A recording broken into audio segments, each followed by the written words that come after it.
My name is Louis Coleman. I am 69 years old and I am a retired architect. To my only son, Terrell, I am just a simple old man, a burden he has to take care of in my old age. He and his new wealthy in-laws certainly thought so.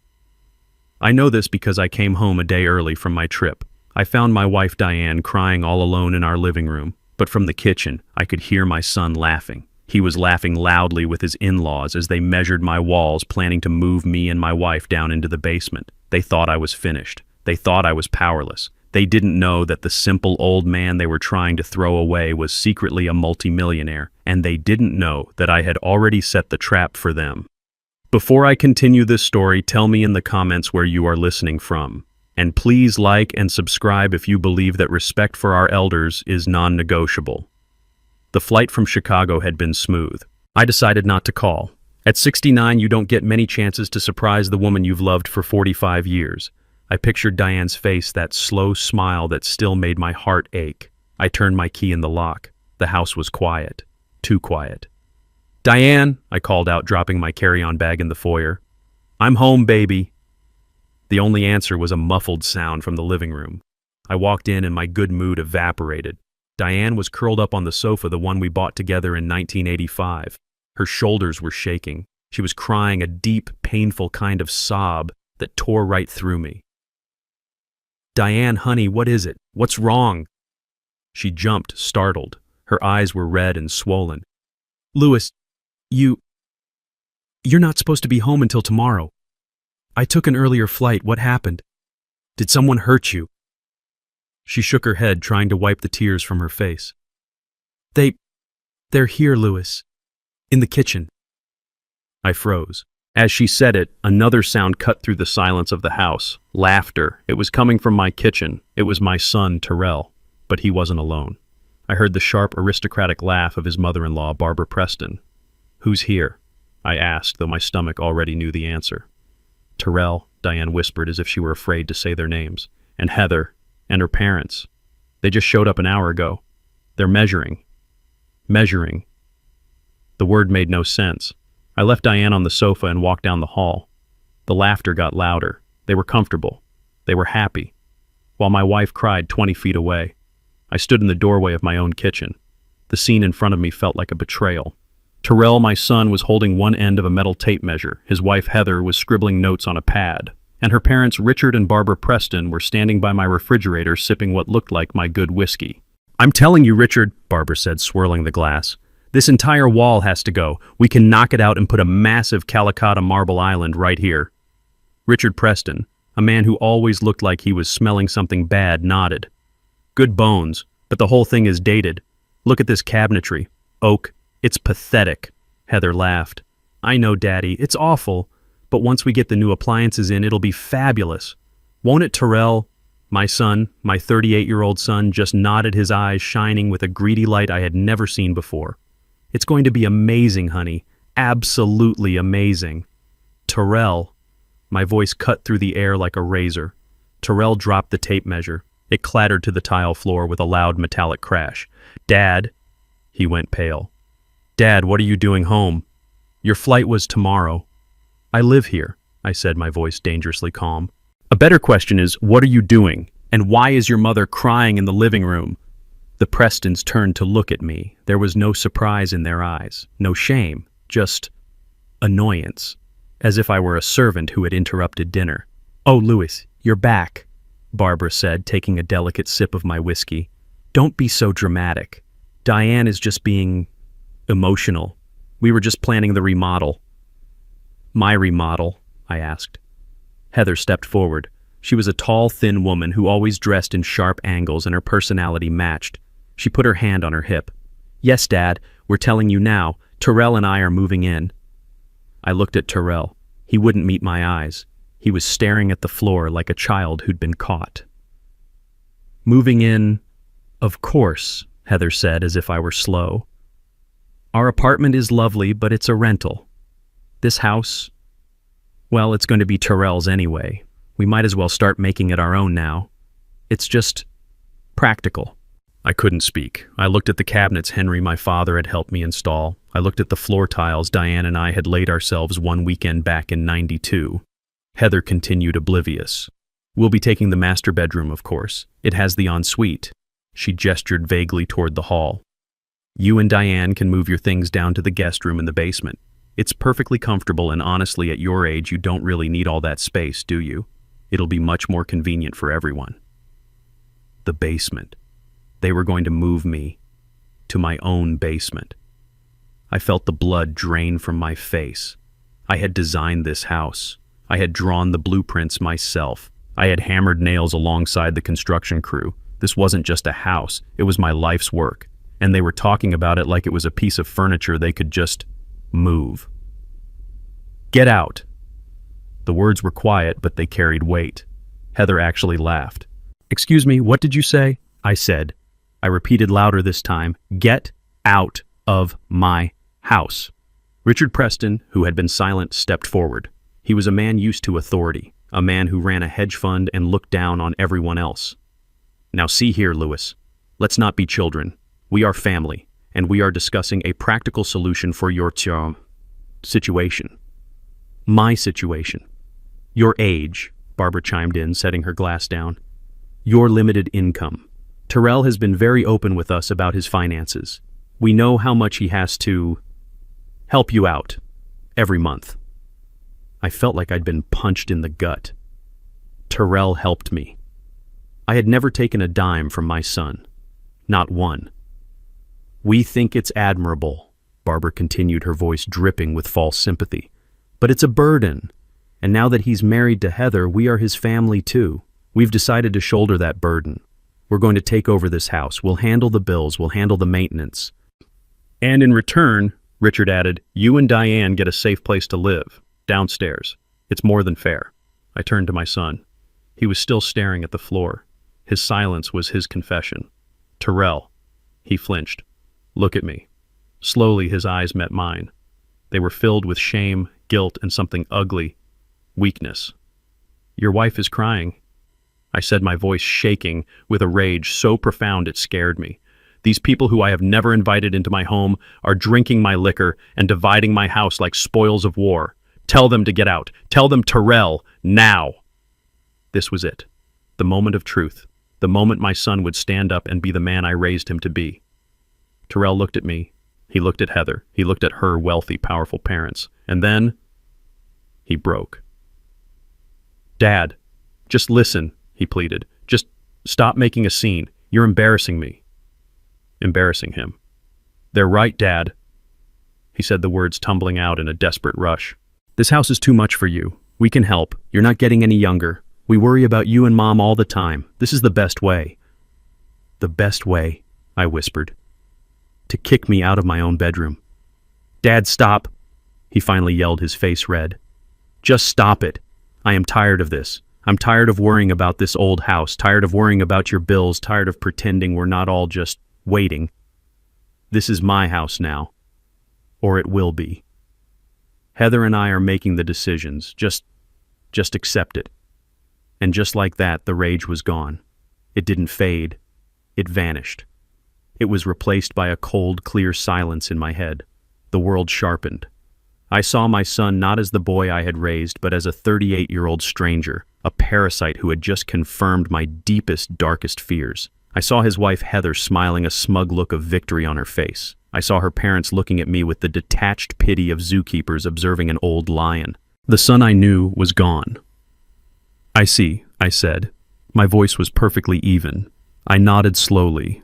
I turned my back on them. I walked out of the kitchen past my son, who looked confused by my lack of shouting. I walked back into the living room. Diane was still on the sofa looking at me with terrified, hopeful eyes. Louie, what's happening? I didn't stop. I walked to the coat closet. I took out her winter coat. I walked back to her and held it open. Get your coat, Diane. What? She sniffled.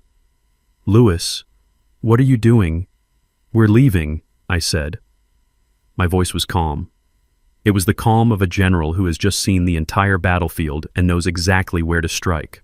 Terrell and the others had followed me into the living room. What are you talking about, Dad? Terrell asked, his voice a mix of confusion and irritation.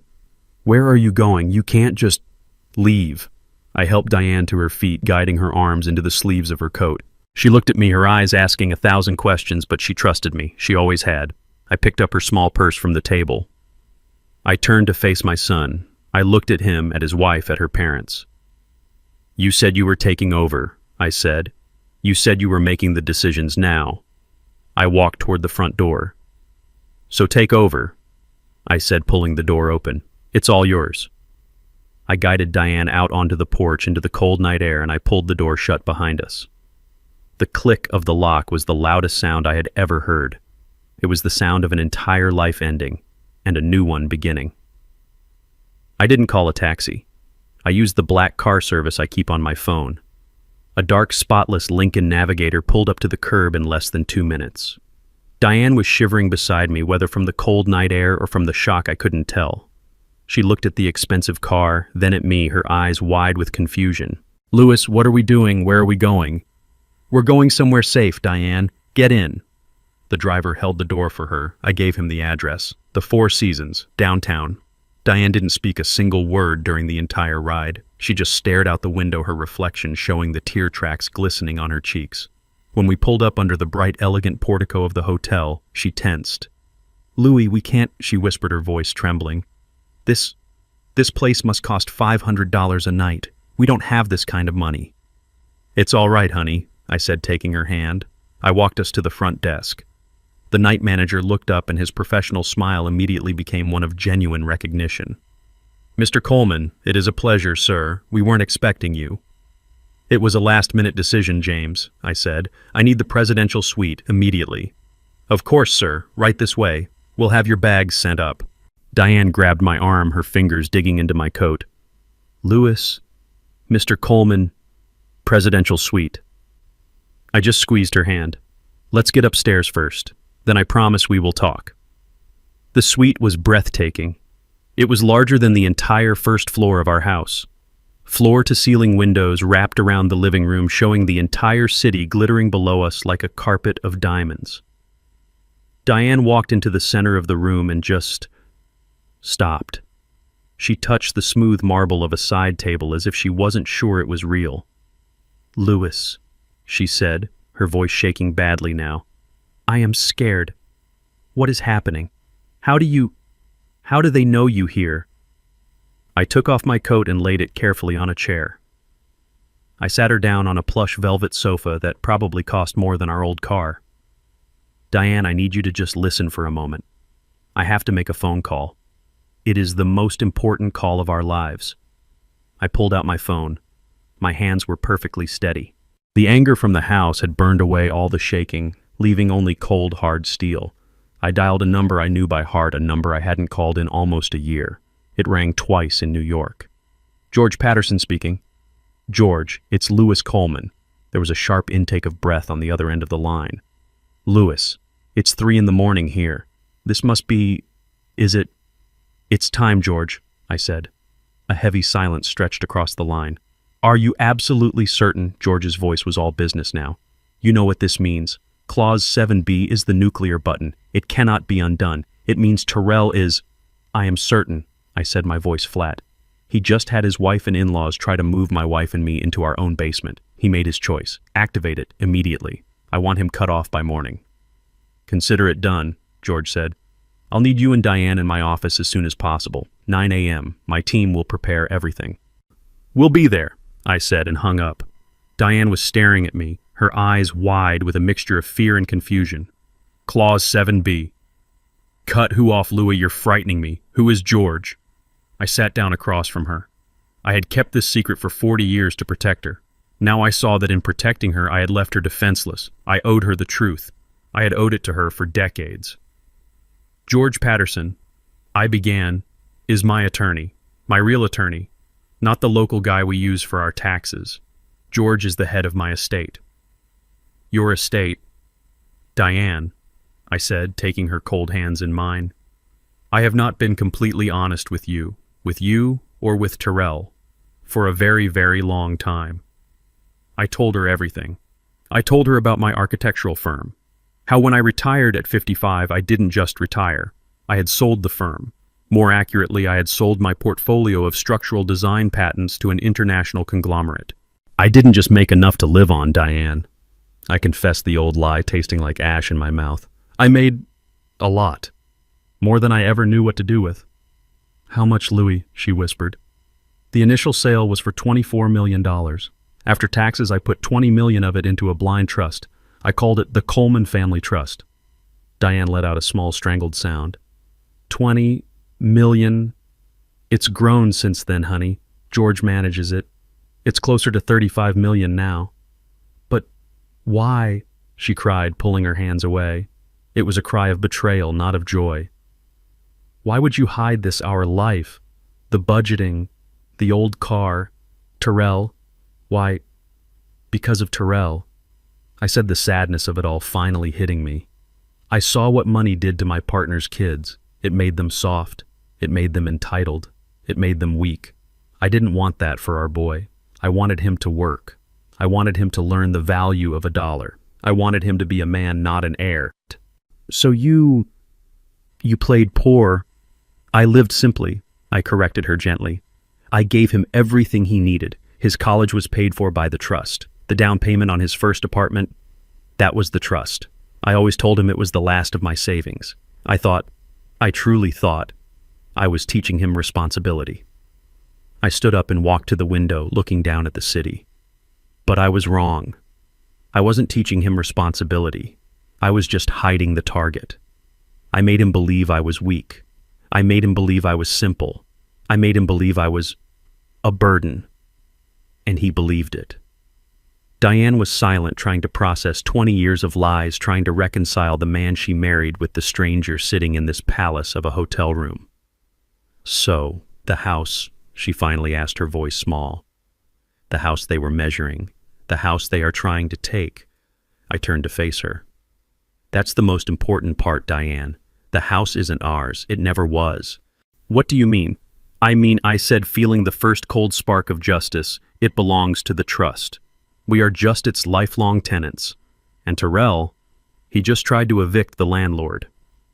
The next morning, Diane and I arrived at George Patterson's office. Diane was still in the clothes from the night before, her eyes red-rimmed and puffy. I, on the other hand, had called the hotel concierge at 6 a.m. and had a new $2,000 charcoal gray suit delivered to my room. When I walked out of the bedroom dressed, Diane gasped. She had never seen me in anything that wasn't off the rack. She was finally, after 45 years, beginning to see the man she had married. George's office was not a small, dusty law firm. It was on the 45th floor of the Wells Fargo Tower, a sprawling space of dark wood glass and expensive abstract art. The receptionist didn't even ask for our names. She simply stood as we entered. Mr. Coleman, Mr. Patterson is waiting for you in the main conference room. Diane clutched my hand. This was a world she had never known I belonged to. We walked into a room with a 20-foot mahogany table. George stood at the far end, overlooking the entire city. He wasn't just the friendly voice on the phone. Dressed in a sharp pinstripe suit, he radiated an aura of absolute power. Good morning, Louis. Diane, George said, gesturing to the chairs. I apologize for the circumstances, but I am glad you are finally here. We have a lot to cover and very little time. George, what's going on? Diane asked, her voice quiet. Louis told me about the trust, but why did Terrell act like that? It's not just the house, is it? No, Diane. It's not, George said grimly. He slid a thick spiral-bound report across the table to me. I took the liberty of activating my investigators the moment Louis mentioned the possibility of activating Clause 7B. What you saw last night was not just disrespect. It was desperation, pure and simple. I opened the report. The first page was a summary of my son's finances. I felt the blood drain from my face. My God, I whispered. What is it, Louis? Diane asked, leaning over. I couldn't speak. I just turned the report so she could see the final number at the bottom of the page. What is $750,000, she asked. That George said is the amount of debt your son, Terrell, and his wife, Heather, are currently in. But that's impossible, Diane protested. Terrell has a wonderful job. He's a marketing director. He makes good money. He told us he makes $150,000 a year, George interrupted. Which is a respectable salary. The problem is his wife, Heather, spends $300,000 a year. He clicked a remote. The large screen on the wall lit up. It was a spreadsheet. Credit card statements. Neiman Marcus. Saks Fifth Avenue. A lease payment for a new Maserati that Heather was driving. Mortgage payments on a condo they couldn't afford. They are living a lie, Diane. I said, the pieces clicking into place. A complete suffocating lie. But the Prestons, Diane said. Heather's parents. They're rich. Surely they're helping. That's the worst part, George said, clicking to the next slide. The Prestons are rich, yes, but they are also frugal, with their own money. They believe in appearances, but not in handouts. They expect Terrell as the husband to provide that lifestyle. Terrell, in an attempt to keep up with their expectations, has been drowning. He's taken out personal loans. He's maxed out 22 separate credit cards. He is, to put it plainly, about to lose everything. I looked at the numbers at the trips to Aspen, the jewelry purchases. This is why they were measuring my kitchen, I said. They need the money from my house. They need it now. It's worse than that, Louis, George said. His voice dropped and the room felt suddenly colder. What they did yesterday, that was not Plan A, that was Plan B. Plan A, Diane whispered. George looked at me. Louis.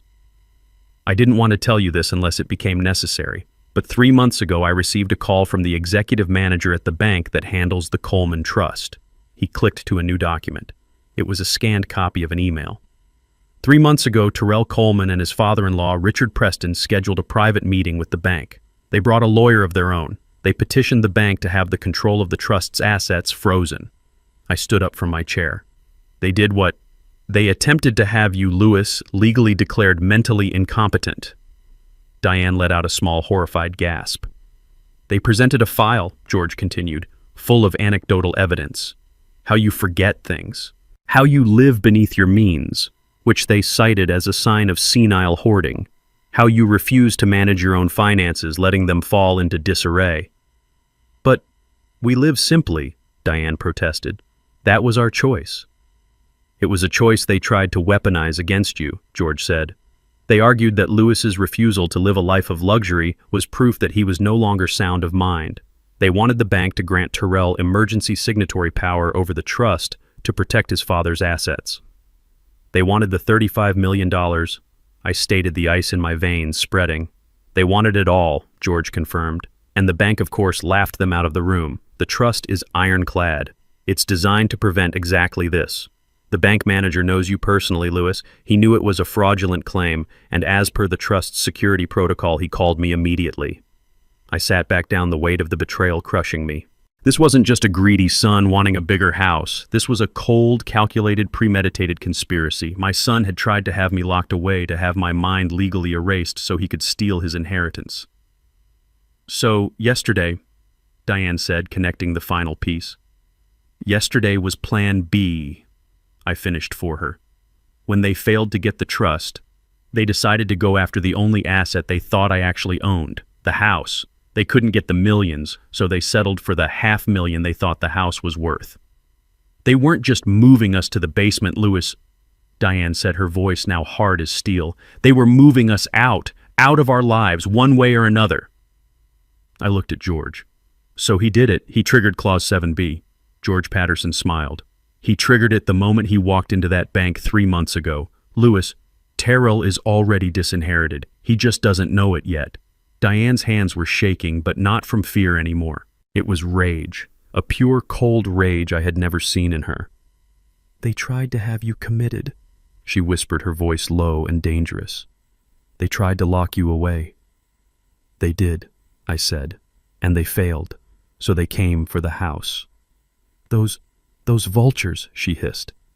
Louis, what does this mean? What happens now? I looked at George. Tell her exactly what Terrell just did to himself. George steepled his fingers, looking at Diane with a calm, professional respect. Diane, when Louis and I set up this trust, he was worried about this exact scenario. He was worried that Terrell, surrounded by the wrong influences, might one day see him as a piggy bank rather than a father. So Louis had me write in a very specific, very punitive clause. We call it Clause 7B. What does it do? Diane asked. We nicknamed it the wolf in sheep's clothing clause, George said. It states that if any primary beneficiary, in this case Terrell Coleman, is found to have engaged in any act of willful financial, emotional, or physical harm against the founders Louis and Diane Coleman, that beneficiary is immediately and permanently disinherited. Diane's eyes widened. Permanently, irrevocably, as if he had never been named in the trust at all, George confirmed. The attempt to have Louis declared mentally incompetent, an act of profound financial and emotional harm, triggered this clause 3 months ago. And yesterday, he added, their hostile attempt to take your home and banish you to the basement was the final undeniable nail in his coffin. As of this moment, Terrell Coleman has no legal claim to a single penny of the $35 million Coleman family trust. The words hung in the air. $35 million. Lost. Diane processed this. So, what happens to the money? To the house? Where does it all go? It goes, George said, to the contingent beneficiary, the person Louis designated to inherit everything in the event of Terrell's disqualification. I smiled. Monique. Monique, Diane said, surprised. Your sister's girl. My sister's daughter, I affirmed. The one who works as a public school nurse in Atlanta. The one who calls us every single Sunday just to check in. The one who still sends you a handmade card for your birthday, Diane. George nodded. I called Monique this morning. I explained the situation. She was shocked, to say the least. But she understands. She is flying in tonight. As of this moment, your niece is the legal heir to the entire estate, including the house at 124 Willow Creek. A heavy silence fell as we absorbed the sheer scale of the shift. Then a slow, cold smile spread across my face. He doesn't know, I whispered.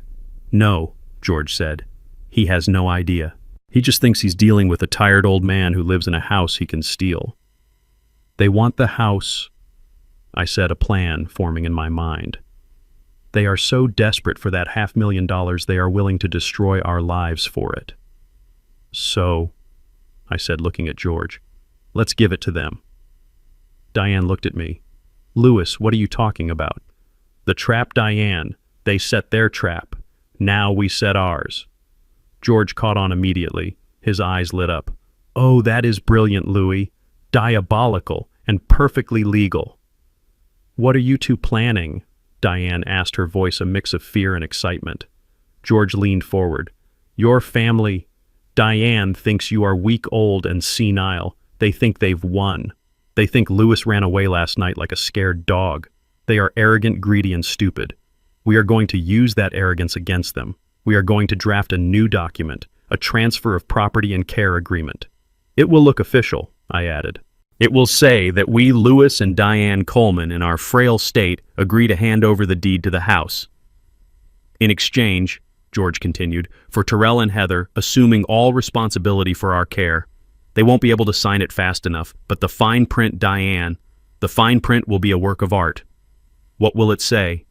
It will say, George beamed, that they, Terrell and Heather Coleman, along with their witnesses Richard and Barbara Preston, do hereby acknowledge and confirm that Louis and Diane Coleman are in a vulnerable state, suffering from diminished capacity, and are unable to make their own financial and personal decisions.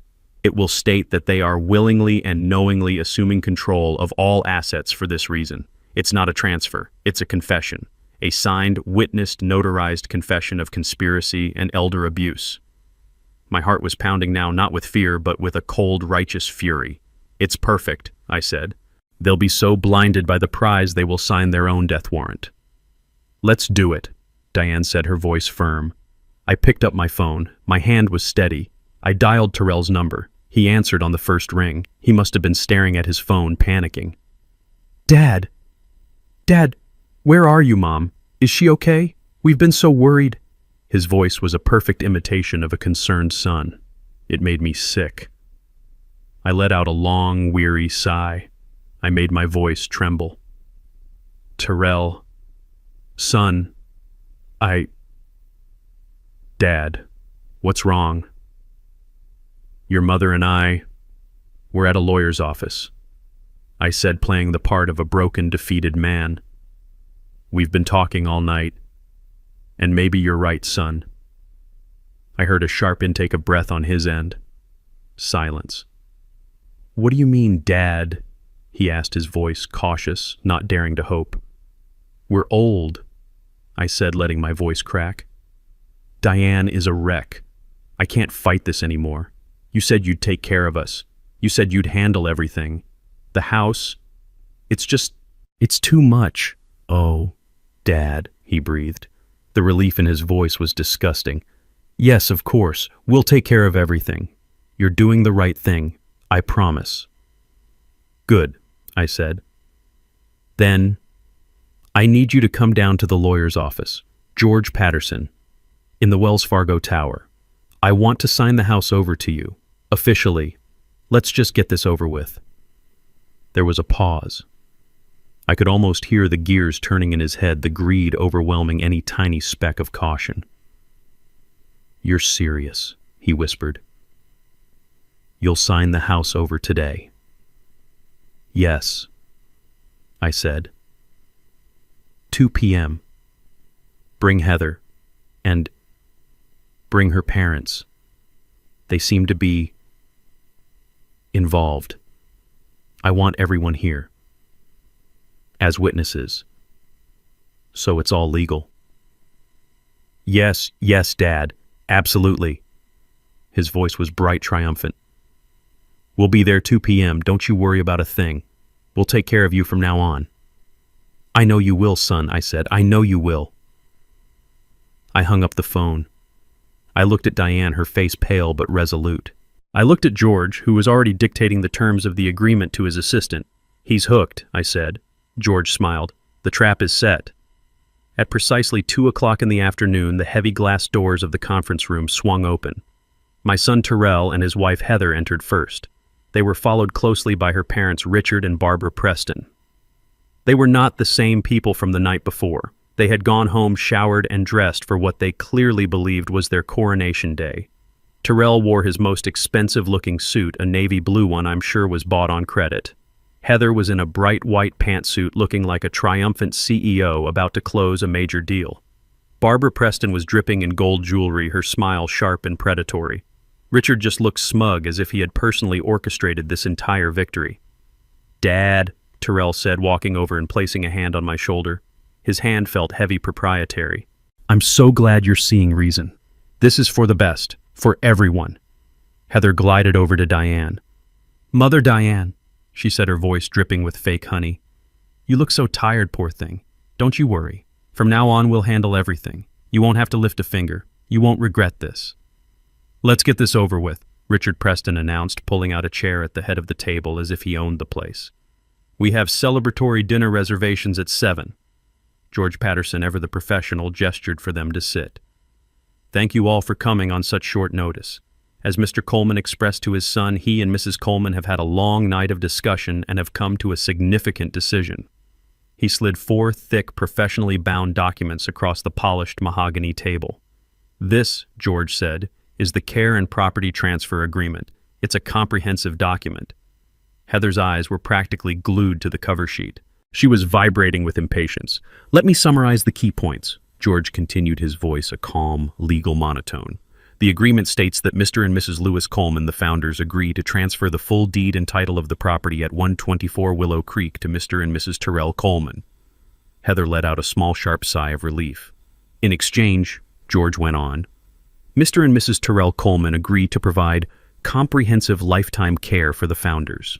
This includes, but is not limited to, housing, medical supervision, and all financial management. Yes, absolutely, we agree, Heather said, reaching for the pen in the center of the table. 100%. Where do we sign? George held up a hand. Patience, Mrs. Coleman. We must do this by the book. There are several signature pages. He turned to Richard and Barbara. And since you, Mr. and Mrs. Preston, were present during the initial family discussion last night and are here today, we would be grateful if you would sign as official witnesses to this agreement. Witnesses, of course, Richard said, puffing out his chest. Excellent, George said. Your signatures will be on page 8. It's just a standard witness attestation. It verifies that you are present, that you are party to this agreement, and that you can attest to the founder's state of mind. Their state of mind? Barbara asked, her smile tightening. Yes, George said smoothly, flipping through the pages. Right here.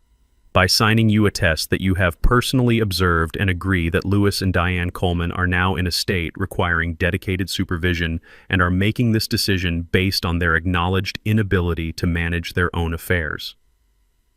Richard and Barbara looked at each other and smiled. They thought this was brilliant. They thought this legally cemented their argument that we were senile. Of course, Richard said, nodding. We are happy to attest to that. We've been saying it for months. They are clearly in need of supervision. Wonderful, George said. Then please let's begin. He passed the first copy to Heather. She didn't even open it. She flipped directly to the last page and signed her name with a flourish. Tyrell followed his signature, messier, more nervous, but just as fast. They didn't read a single word. They didn't read the clauses confirming their acknowledgement of our diminished capacity. They didn't read the fine print detailing their willingness to assume control. They just signed.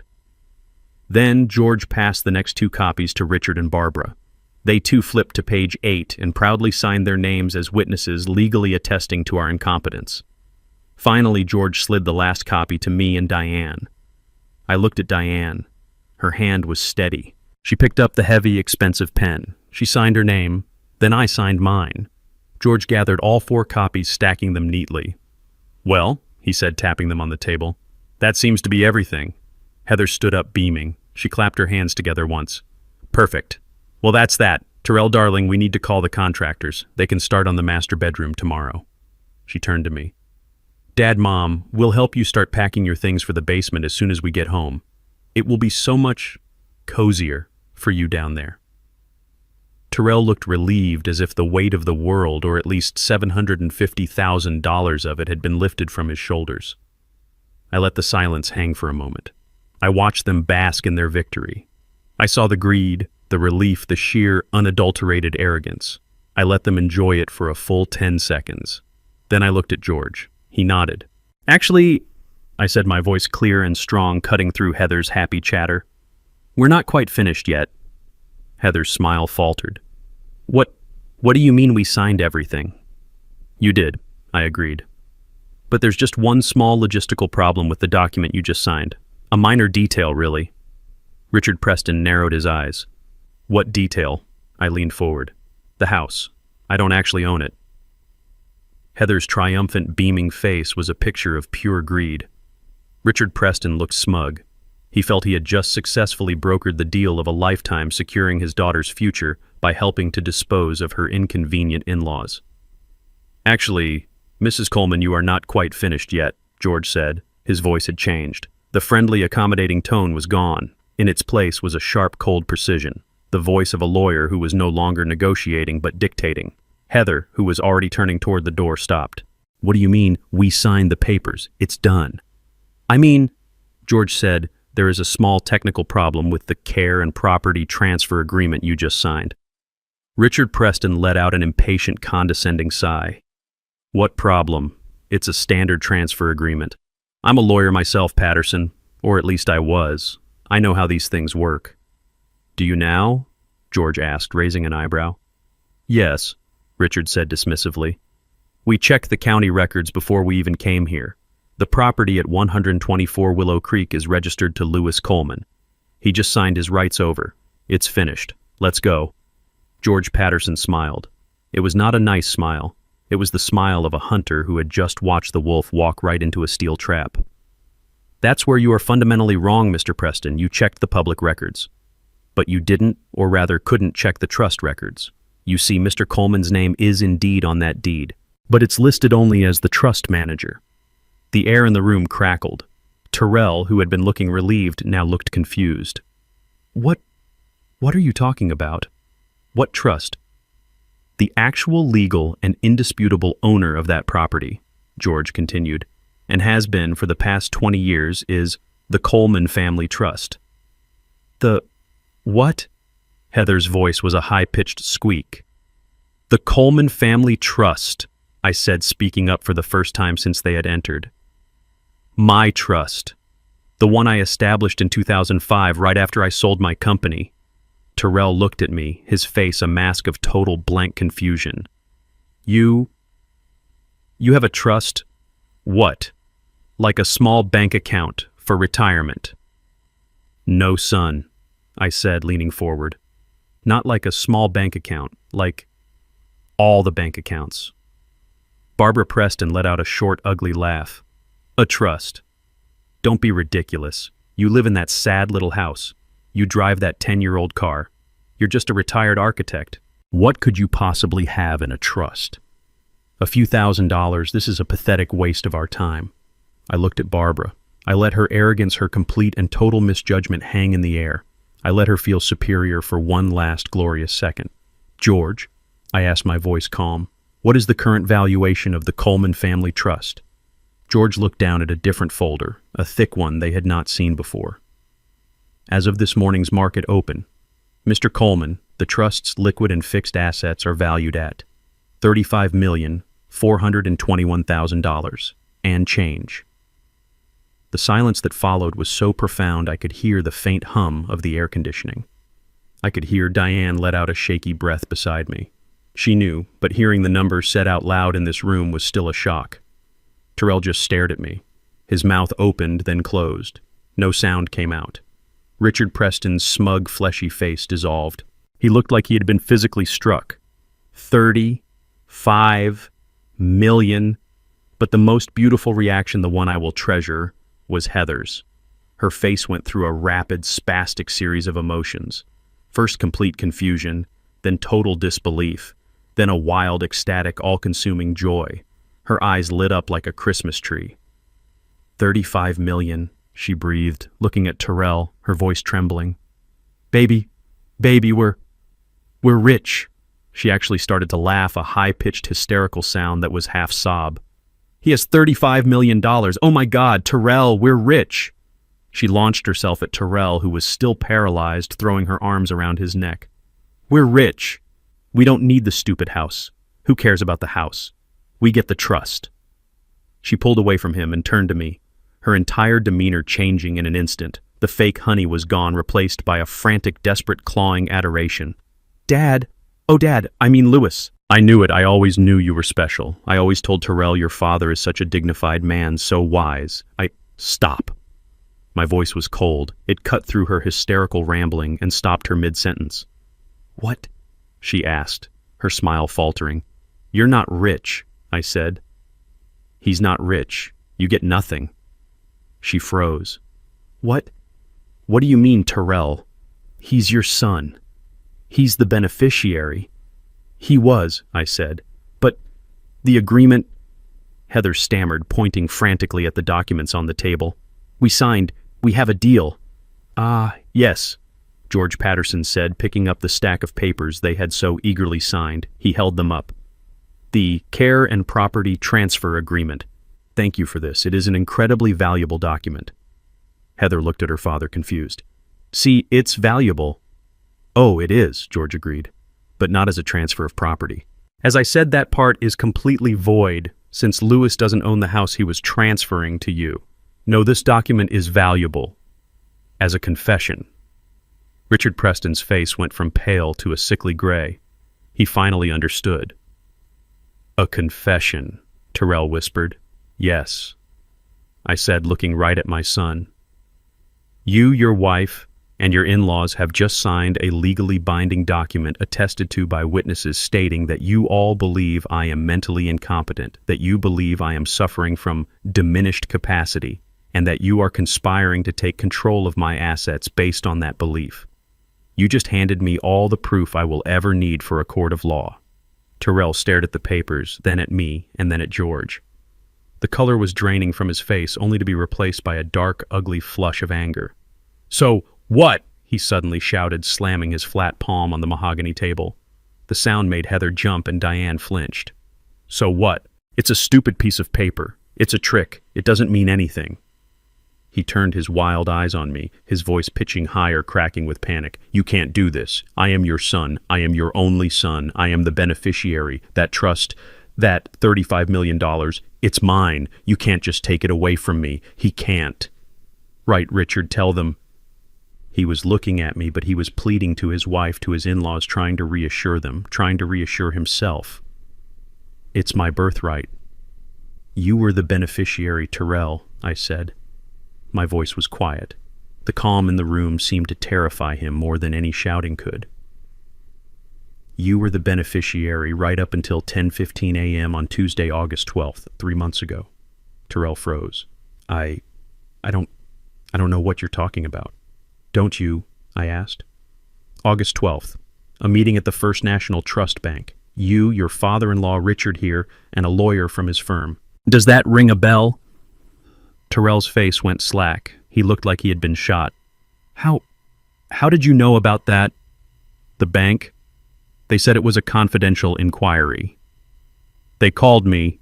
George Patterson interjected, his voice like ice. The moment you left the building. As the administrator of the Coleman Trust, I am legally obligated to investigate any hostile inquiries or attempts to seize control of the assets. Hostile inquiries? Terrell stammered, grasping for a defense. I was just asking questions. I was worried about him, about his state. You were not asking questions, Terrell, I said, finally standing up. I felt tall. I felt powerful. You were making accusations. You told the board members that I was senile. You told them I was hoarding. You claimed my simple private lifestyle was proof of advanced mental decay and a danger to myself and the estate. You brought a lawyer and you petitioned the board to have me declared mentally incompetent and to grant you emergency signatory power over all $35 million. That, George said, was a profound tactical error, because that singular act of profound willful betrayal triggered Clause 7B. Clause 7B, Heather whispered, her face ashen. What is Clause 7B? That, I said, is the part of the trust I prayed to God I would never have to use. I walked around the table until I was standing right in front of my son. He was shaking. When I set up this trust, I knew your heart, Terrell. I knew it was good, but I also knew your weakness. I knew you were easily influenced. I knew you desperately wanted to be liked by people like them. I gestured to the Prestons. People who only value what things cost. So I had George build a defense mechanism into the very heart of the trust. A fail-safe, a poison pill. We call it the wolf in sheep's clothing clause. Diane, who had been silent, spoke her first word since they had entered. Her voice was cold. Explain it.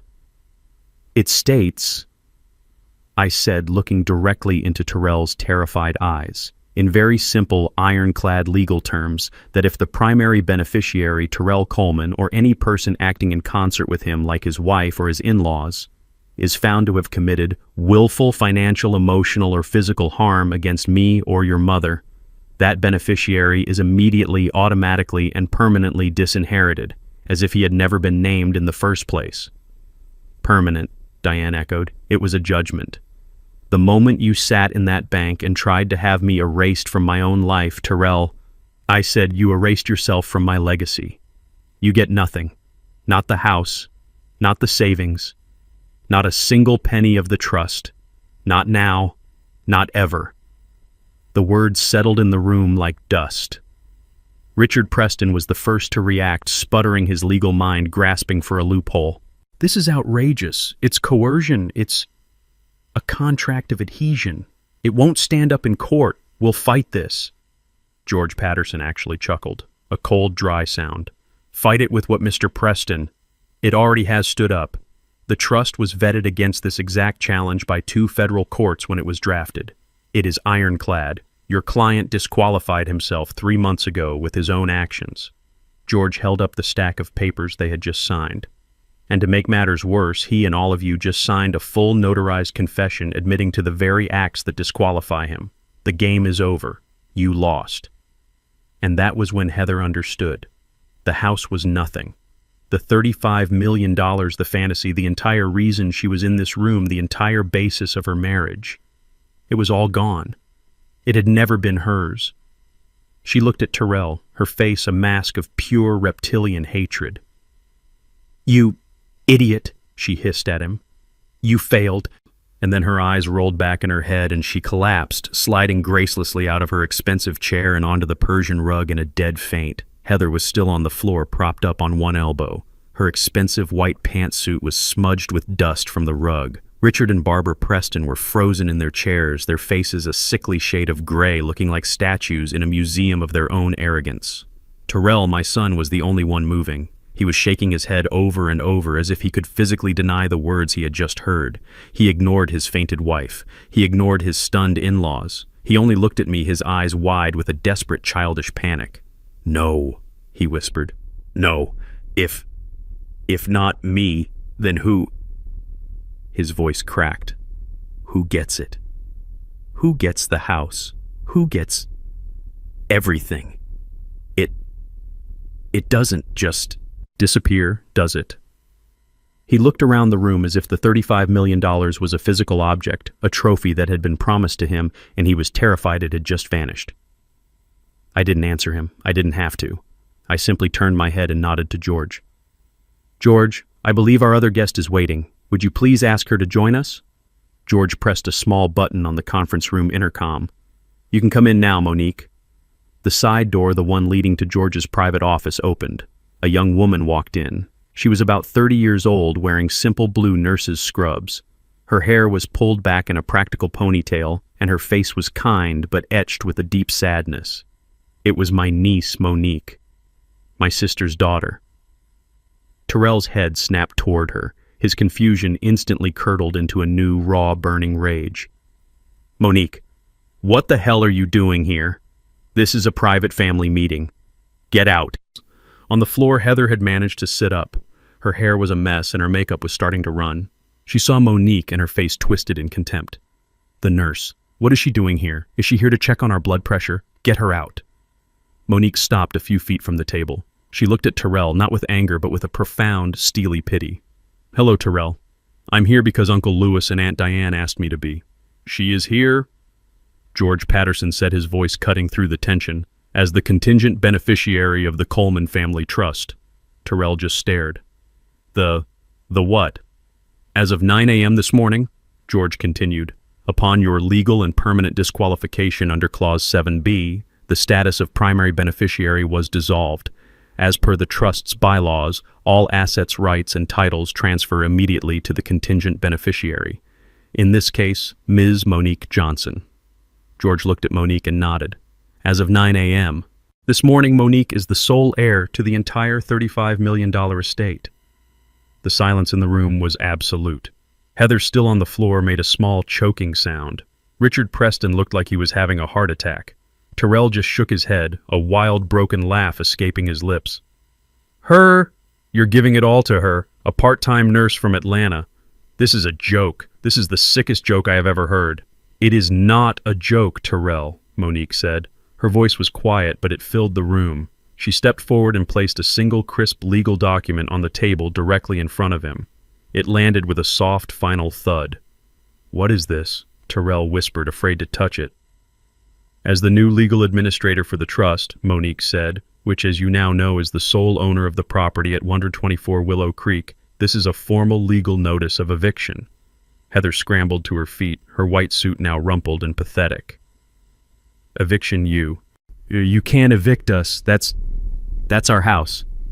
"No, Heather," Monique said, looking her dead in the eye for the first time. "It is my house now. Or rather, it belongs to the trust, which I manage on behalf of my aunt and uncle. You and Terrell were living there as guests. Last night you attempted to evict the rightful tenants and move them to the basement. You are no longer guests." She tapped the paper. "This notice gives you and your husband, Terrell Coleman, exactly 24 hours to vacate the premises." 24 hours, Terrell exploded, finding his voice. "That's insane. We have things there. Our furniture. Our lives are in that house. You have 24 hours to remove your personal movable belongings." Monique stated, her voice like steel. "Anything left in the house after 2 p.m. tomorrow, including your wife's blueprints for her marble island and your father-in-law's tape measure, will be considered abandoned property.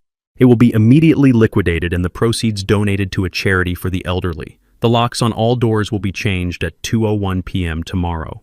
"You bitch!" Heather shrieked, and she actually lunged across the table. "I would not do that, Mrs. Coleman," George said calmly, stepping directly into her path without even flinching. "You are already facing potential criminal charges for conspiracy to commit elder fraud. Adding assault to that list would be, and I use the legal term here, exceptionally stupid." Heather stopped. Her hand raised her face, a mask of ugly, impotent rage. "As of this moment," Monique said, "you are all trespassing in this office, and if you set foot on the property at 124 Willow Creek again without my or my aunt and uncle's express written permission, I will have you arrested." Terrell ignored her. He ignored everyone. He stumbled past George, past the table until he was standing right in front of me. His face was a wreck of tears, snot, and sweat. "Her," he choked out, jabbing a finger toward Monique. "Over me, her why dad. I am your son, I'm your blood. She's just your sister's kid." I looked at my son. My heart was heavy, not with anger anymore, but with a vast, empty sadness. "You're right, Terrell," I said. "You're my blood. But she—" I turned and gestured to Monique, who was now standing beside Diane, holding her hand. "She is my family. She is the one who calls Diane every Sunday just to talk. She is the one who remembers my birthday, not with a text message, but with a handwritten card. She is the one who, when Diane had her knee surgery 2 years ago, flew in on her own dime and sat by her hospital bed for 3 days, sleeping in a chair without asking for a single thing in return. You are my son, Terrell. But she is my family." I looked him in the eye. You are just a disappointment." Richard Preston, his face a mask of purple rage, finally understood that the game was over. He was a man who detested losing, and he had just been checkmated in front of his entire family. He grabbed his wife Barbara by the arm, pulling her roughly to her feet. This is preposterous," he sputtered, yanking his suit jacket straight. "A complete farce. We will not stay here to be insulted by this nurse and a senile old man who thinks he's a king." "He's right," Barbara chimed in frantically, brushing imaginary dust from her expensive silk blouse. "We are leaving. Terrell, Heather, get your things. We don't need this charity. We have our own money. We certainly don't need his $35 million. They moved toward the door, a pathetic attempt to regain control to make it seem as if they were rejecting us and not the other way around. Heather, seeing her parents bluster, began to rally. She grabbed Terrell's arm. "Let's go, Terrell. We'll fight this. We'll sue them. We don't need them." "Oh, but I'm afraid you do, Mr. Preston." George's voice, smooth as glass, cut them off. They stopped, their hands just inches from the brass doorknob. "Excuse me," Richard sneered, turning slowly. "I said," George repeated, "I'm afraid you do need them, or rather you needed his money. Please sit back down. We haven't finished the presentation." "We have nothing more to discuss," Richard growled. "On the contrary," George replied, pressing a button on the small remote in his hand. The large projector screen that had been recessed in the ceiling hummed to life, descending silently. "You all came here today under the pretense of caring for Louis and Diane. We are simply trying to understand the full depth of that concern." The screen lit up, displaying a document titled in large, bold letters, "Liability Report, Coleman, Terrell, and Heather." Terrell and Heather froze. "What is this?" Terrell demanded, his voice rising in panic. You have no right. That's private." "It was private," George corrected him, "until you made it the trust's business by attempting to defraud it. As the administrator, I have a fiduciary duty to protect the trust from all credible threats, and you, Mr. Coleman, along with your accomplices, have become the most significant threat of all." He aimed the red dot of a laser pointer at the screen. "You see, we were deeply curious about why you were so desperate. Why try to have your father committed? Why risk everything for this $500,000 house? The $35 million was the obvious prize, but the house, that was a smaller, more desperate move. It implied a severe cash flow problem." George clicked the remote. A long list of credit card accounts filled the screen. American Express Platinum, Chase Sapphire Reserve, Visa Black, 22 different cards in total. "You two," George said, addressing Terrell and Heather directly, "are living a spectacular lie. Your combined income before taxes is approximately $150,000 per year." "That is none of your business." Heather snapped, her face pale. "It is now," George said, "because your combined spending according to these statements from the last 12 months was just over $305,000, a deficit of $155,000. But of course it gets much worse." He clicked again. A new slide showed personal loans, payday advances, and applications for a second mortgage on their condo. "Add it all together," George said, his voice echoing in the silent room. "Your current unsecured high-interest debt totals $754,212.90. "What?" The voice was not Terrell's. It was Heather's. She turned to her husband, her face bone white with a dawning, sickening horror. 700,000, she whispered, her voice barely audible. Terrell couldn't look at her. He was staring at the screen, at the numbers that represented his total ruin, all of it exposed under the harsh fluorescent lights. You told me it was 200, she shrieked, her voice cracking. You told me it was a single bad business loan. You lied to me. Terrell finally looked at her, his face crumbling. I was going to fix it. I just needed one big win. You thought what? Heather screamed, tears of rage now streaming down her face. You thought you'd steal my father-in-law's house to pay for your... What is this? This? George said helpfully, clicking to the next slide, is a detailed transaction history from 6 different offshore online sports betting sites. It appears, Mr. Coleman, that the vast majority of this debt isn't from buying your wife expensive bags. It's from gambling. You've gambled away nearly $500,000 you never had. Heather looked like she was going to be physically ill. She backed away from Terrell as if he were contaminated. Richard Preston, however, looked almost relieved. He saw an opening to distance himself. A gambler, he said, his voice dripping with theatrical disgust. My God, Barbara, can you believe it? This con artist married our daughter. He played us all, Barbara agreed, clutching at her pearls. He was going to drag our poor Heather down with him, the liar. Ah, but that's not entirely true, is it? George said, his voice dangerously soft. Richard and Barbara froze. What do you mean? Richard asked. George clicked the remote. The screen changed. Now it read, Preston, Richard, and Barbara, financial inquiry. What is this? Barbara stammered, her fake indignation vanishing. You have no right to our finances. Again, I do, George said. The moment you signed that document as witnesses to a fraudulent act, you legally made yourselves accomplices in this conspiracy. I had to know why a supposedly wealthy man like you, Richard, would risk his entire reputation on such a flimsy, illegal scheme. Unless, of course, you were just as desperate as your son-in-law. The screen lit up with new data. It seems your boutique hedge fund, Mr. Preston, isn't doing so well. In fact, it's been under active investigation by the SEC for serious capital irregularities for the last 6 months. Richard Preston stopped breathing. My investigators found that you have been borrowing heavily from your clients' trust accounts to cover your own catastrophic market losses, George said. You're not just broke, Richard, you're insolvent, and you are about to be indicted. You monster! Barbara shrieked, turning on her husband. You told me the business was fine. You said you were a genius. And you, Richard roared back, his face purple, you told me your mother gave you that money. That's a lie. Oh, isn't it? George said, clicking one last time. And you, Barbara, that generous help you gave your daughter, the money for her Maserati, the down payment on the condo, that wasn't from your husband's successful business. We traced the transactions. You have been systematically draining your own 88-year-old mother's retirement account without her knowledge, an account, I might add, that she kept at our bank. You common thief, Richard howled at his wife. You're one to talk. You fraud. It all fell apart right there. The screaming, the accusations, the raw, ugly truth of their lives exploding in the middle of George's conference room. It was beautiful. George Patterson let them implode for a full minute, a symphony of destruction.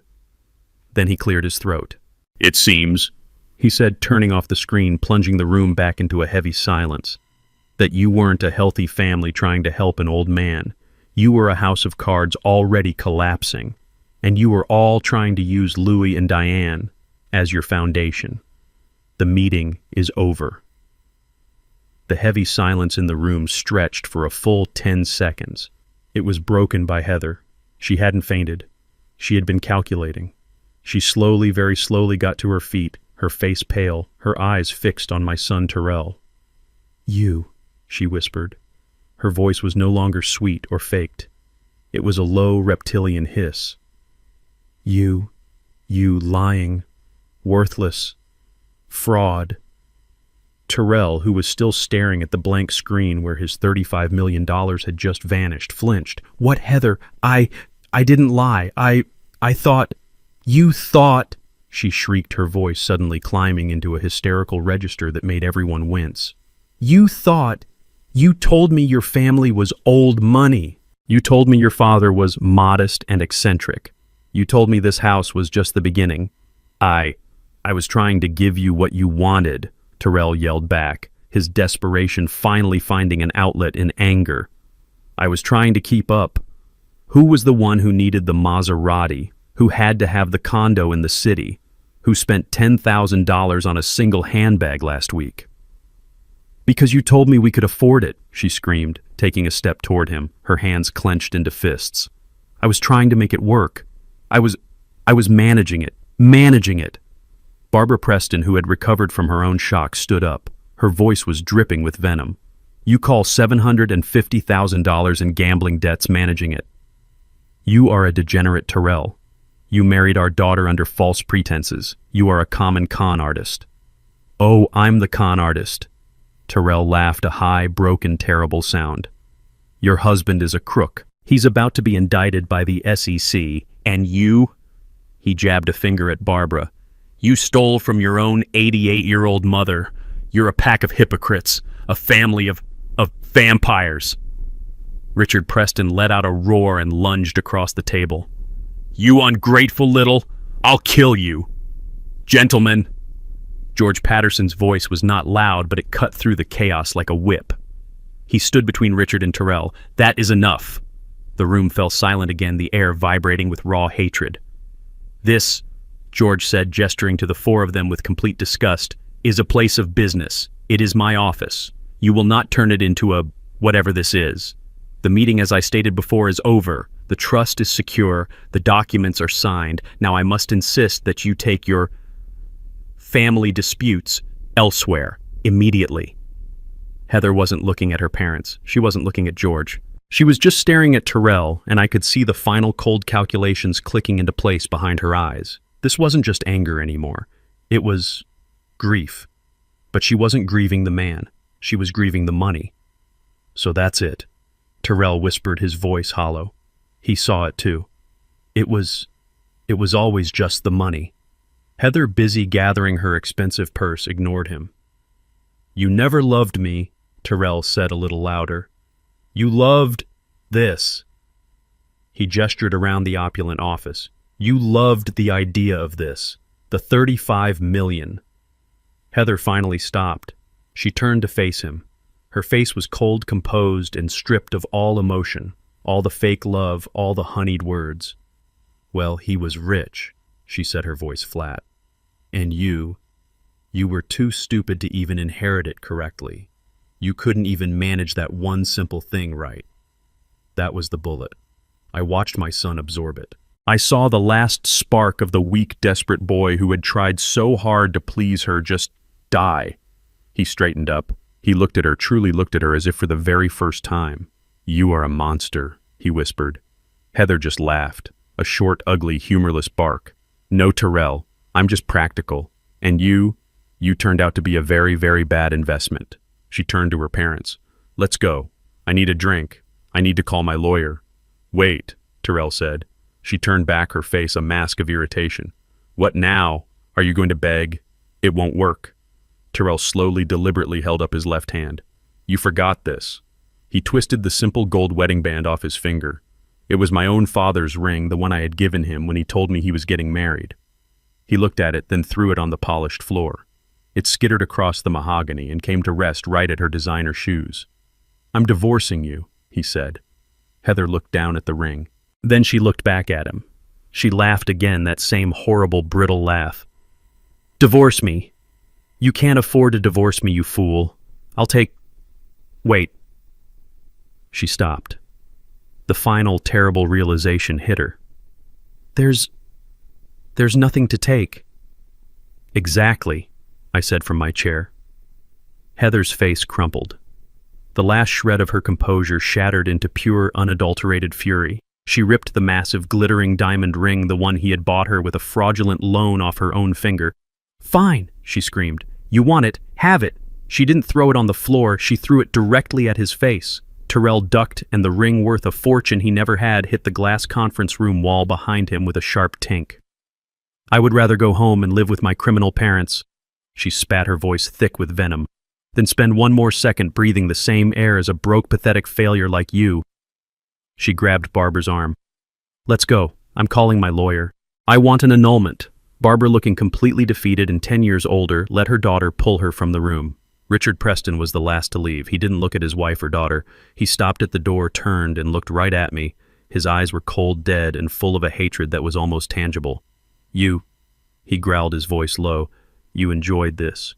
You planned this whole thing, this entire humiliation. No, Richard, I said, meeting his gaze. I didn't plan. I just lived my life quietly. You planned.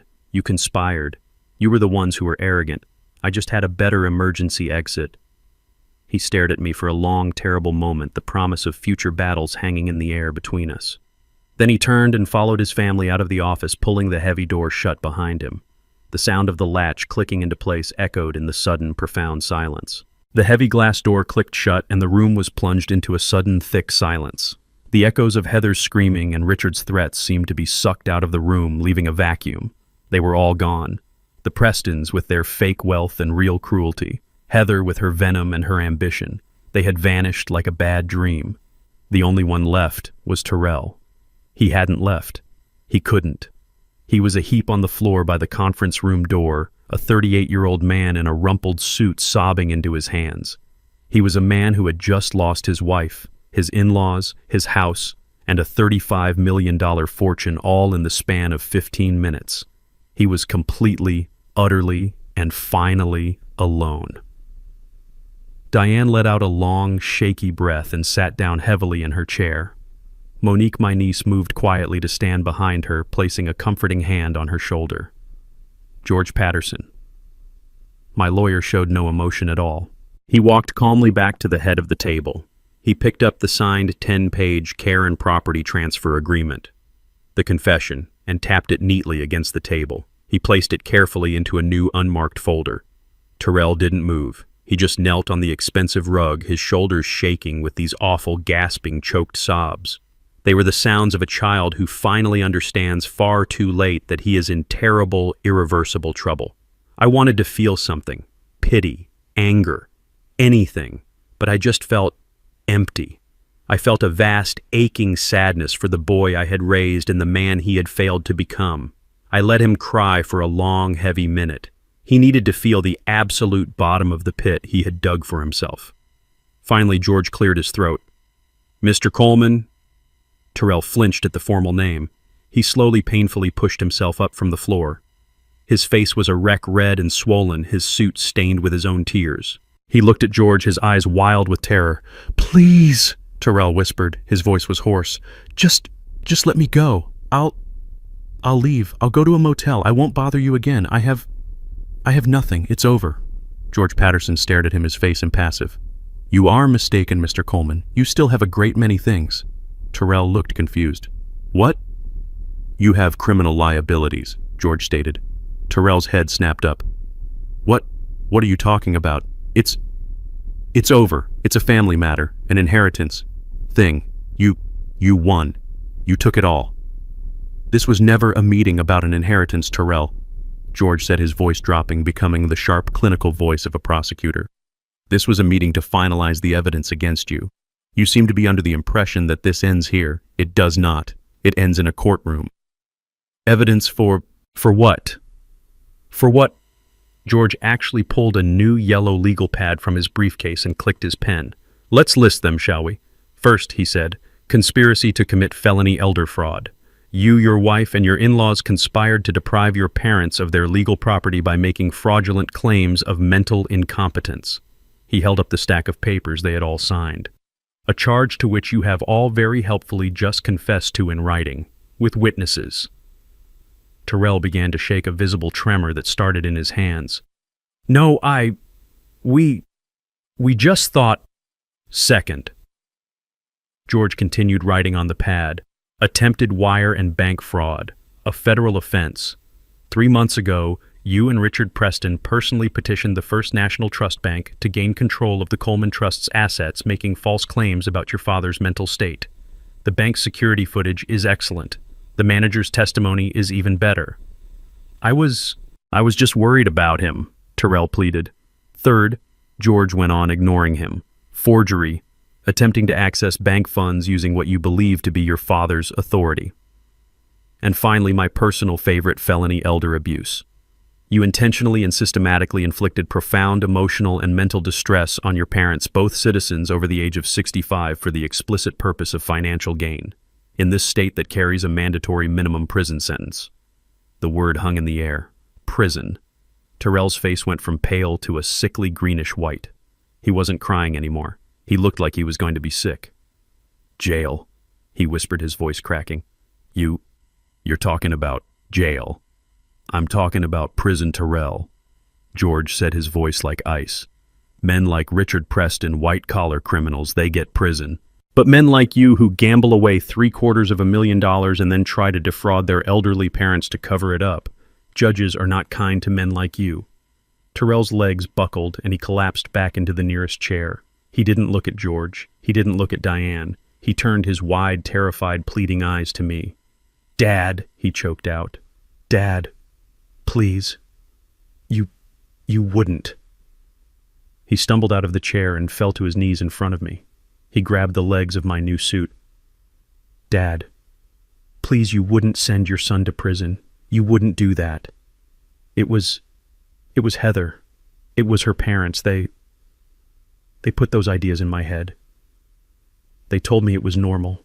I was desperate. I love you, Dad. I've always loved you. Please don't do this.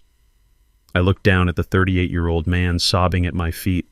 You love me, I repeated. The words felt like gravel in my mouth. You tried to have me declared insane and locked away in a nursing home, Terrell. Is that what love looks like to you?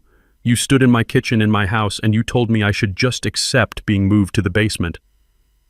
I didn't, he sobbed. I was scared. You were greedy, I said. And now you are pathetic. You ask me if I would send my son to prison. Let me ask you, would a son try to send his father to a mental asylum? You already have my answer. You gave it to me yourself last night. I looked at George. George, is there a way for him to avoid this? Terrell looked up, his face slick with tears, a new desperate hope flooding his eyes. Yes, George said. As I told Mr. Coleman before this meeting, he is, conditionally, merciful. He is willing to instruct my office not to forward this entire beautiful airtight file to the district attorney's office. Anything, Terrell cried, still on his knees. I'll do anything, Dad. I swear, anything. On one, George said, very specific set of conditions. They are absolute. They are non-negotiable. Do you understand? Terrell nodded frantically. Yes, just tell me. First, George said, you will sign the full and detailed confession of your actions which my team has already prepared based on the document you signed earlier.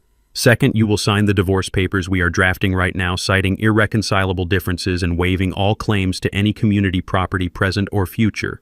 Third, you will agree to a permanent 500-mile restraining order against Heather Preston and her parents. We must ensure you are never again under their toxic influence. Yes, I'll do it, Terrell said, nodding, grabbing at the chance. Is that it? I'll sign it all. I'll do it right now.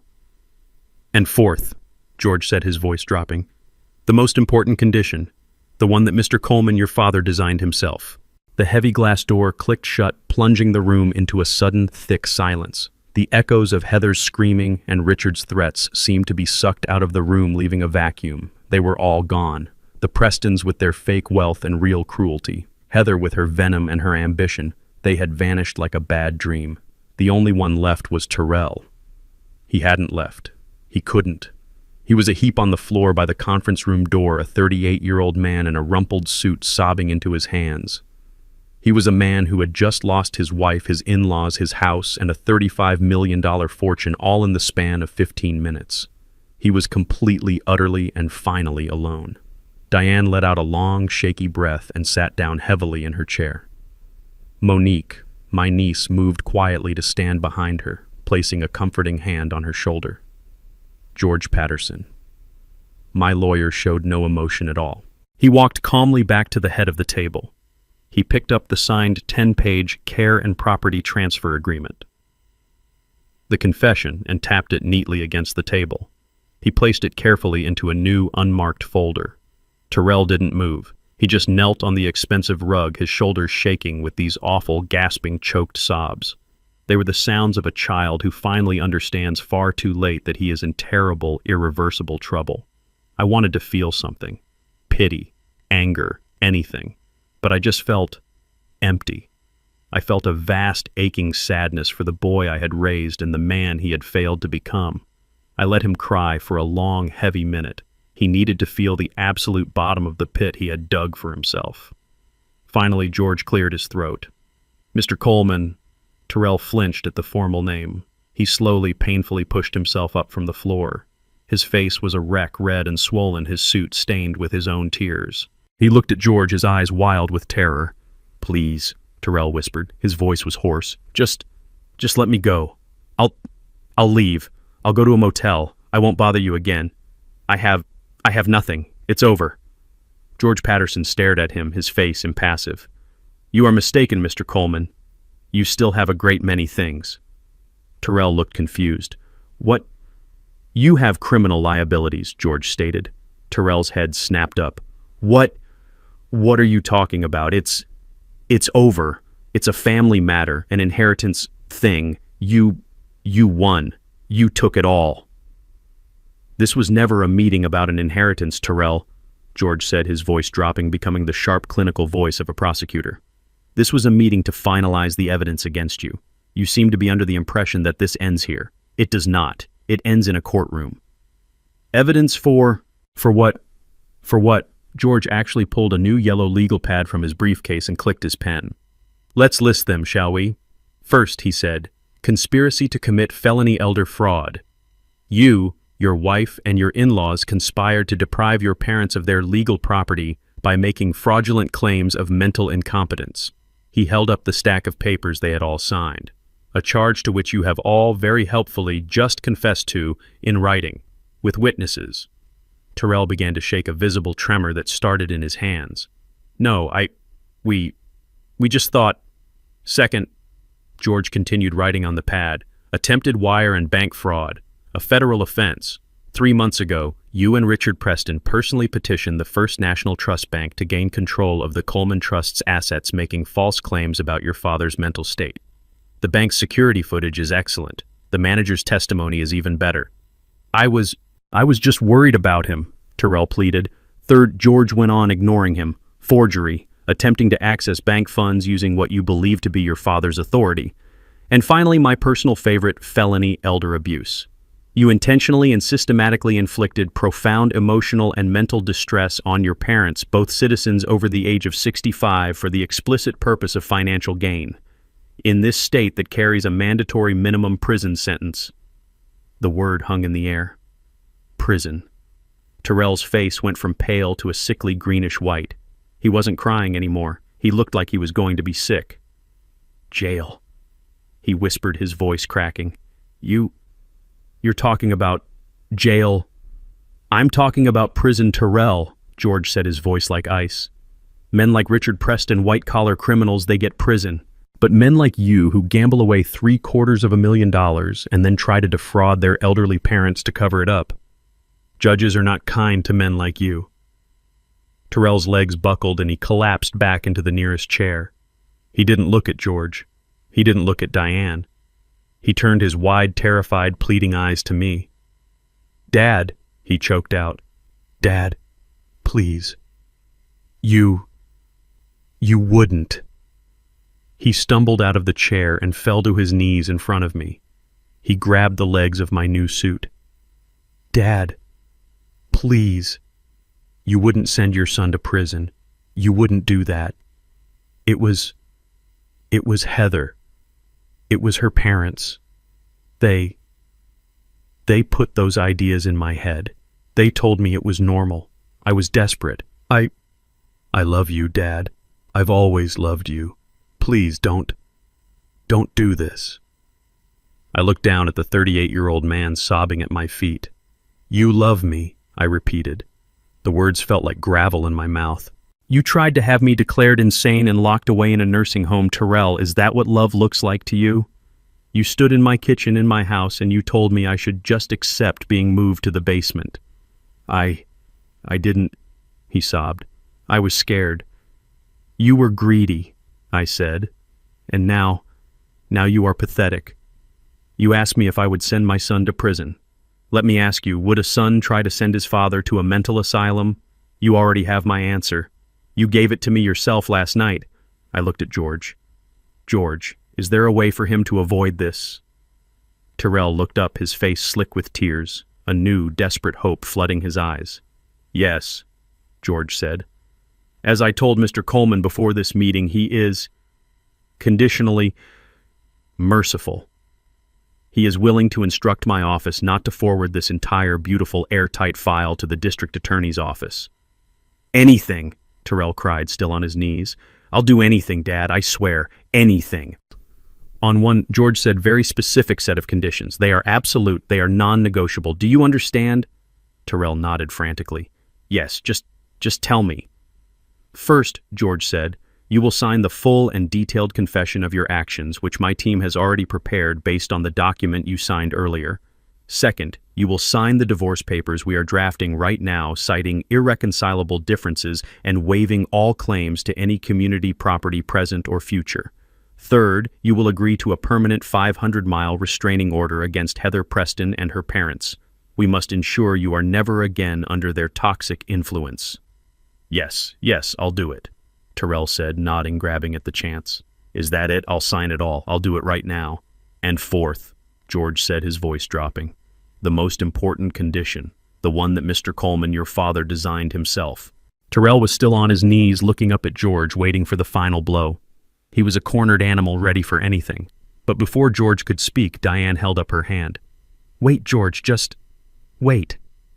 She had been silent, a ghost in the room, absorbing every awful revelation. Now she stood up from her chair. She walked past me, past Monique, and stood over her son. I expected to see her usual softness. I expected tears. But her face was hard. It was the face of a mother who had been betrayed to her very core. Before we talk about conditions, she said, her voice shaking but clear, I need to know one thing. Tyrell looked up at her, his face a mess. Mom, anything. Why? She asked. It was the simplest question in the world and the most complicated. Just why we loved you, Tyrell. We gave you everything. We worked so hard. Your father, he built this legacy, this secret to protect you. And you tried to destroy him. You looked at us, your own parents, and you saw what a burden, an obstacle. What did we do? What did I do to make you hate us so much? This question was more devastating than any legal threat. This was his mother asking him how he had become a monster. Tyrell couldn't answer. He just broke. He buried his face in his hands, and his sobs echoed in the silent, expensive room. I don't hate you, he choked out, his voice muffled. I don't. I just... You just what? Diane demanded.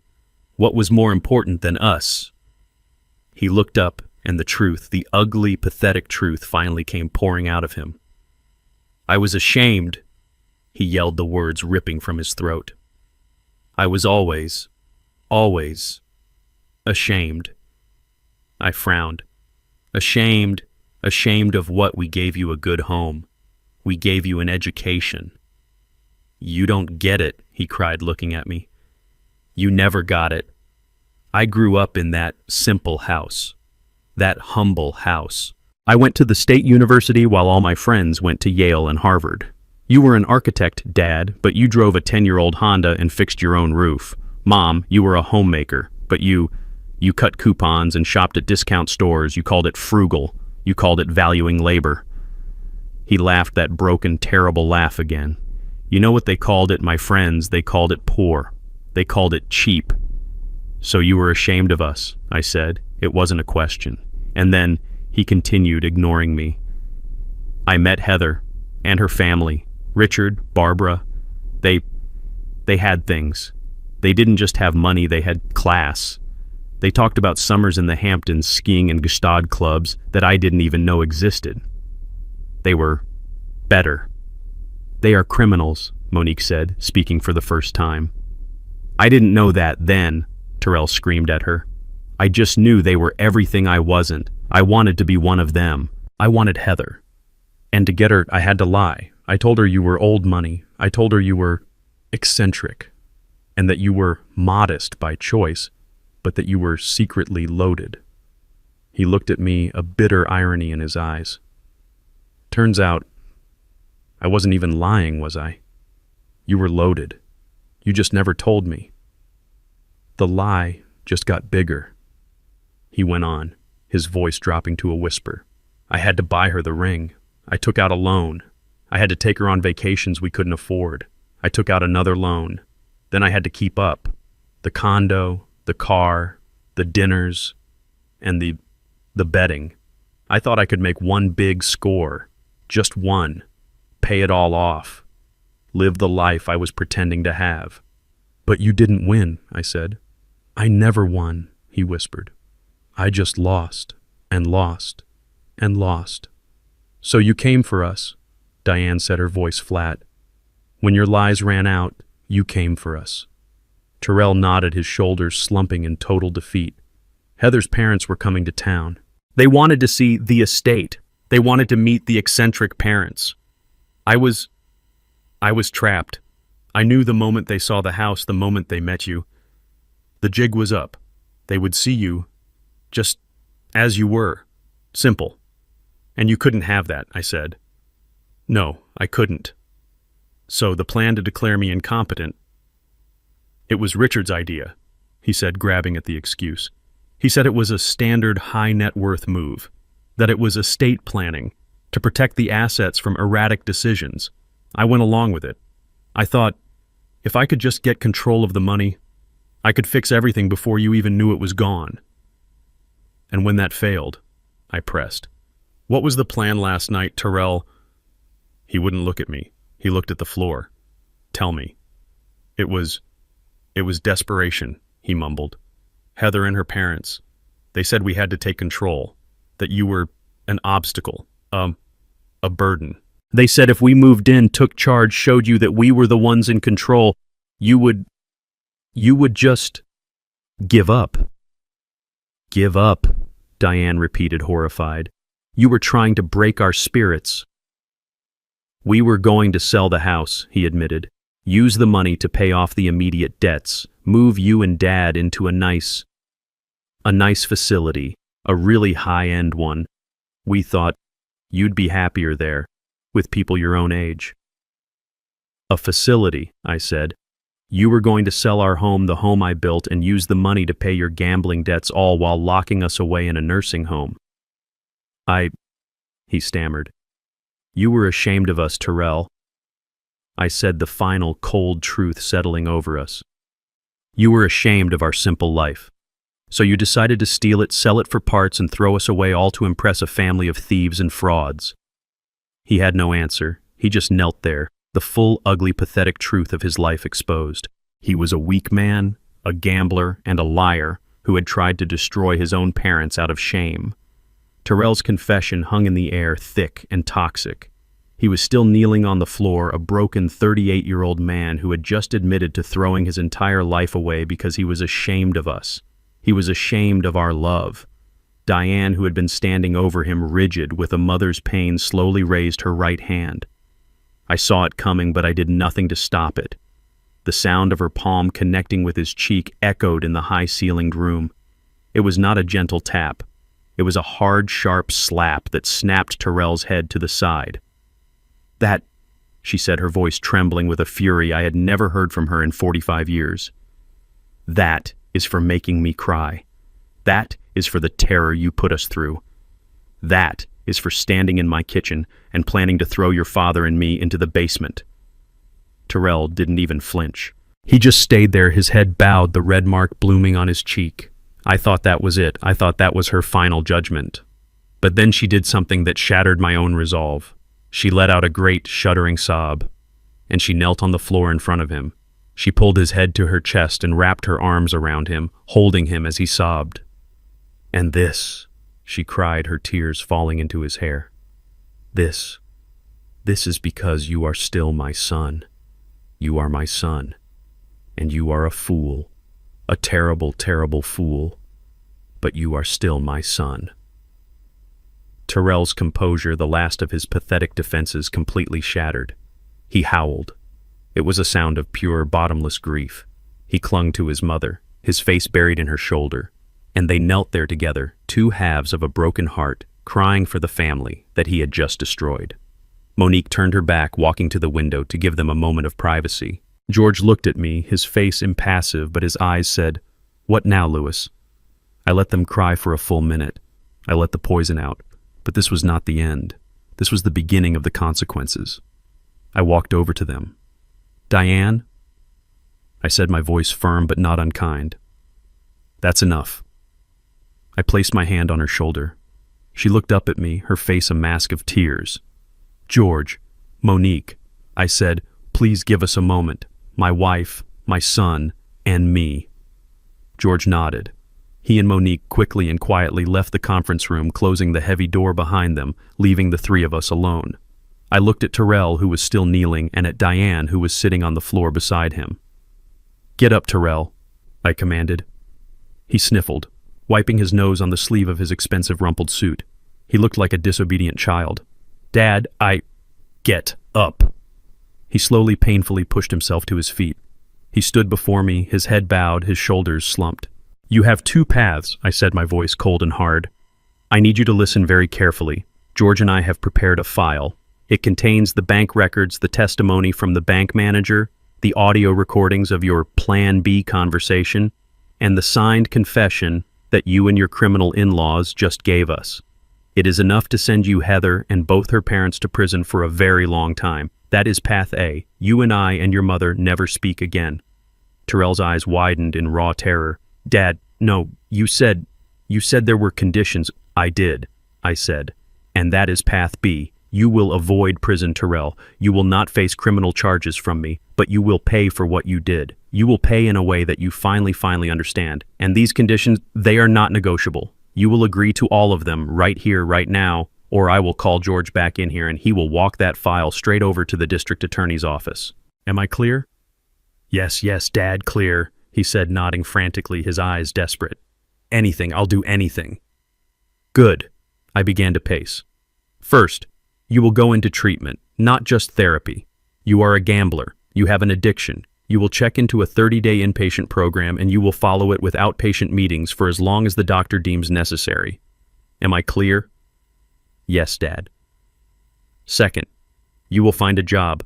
I don't care what it is. You can sweep floors, you can flip burgers, you can drive a truck. You will earn a paycheck with your hands. And with that paycheck, you will begin to pay back the $750,000 you owe, not to me, to the trust.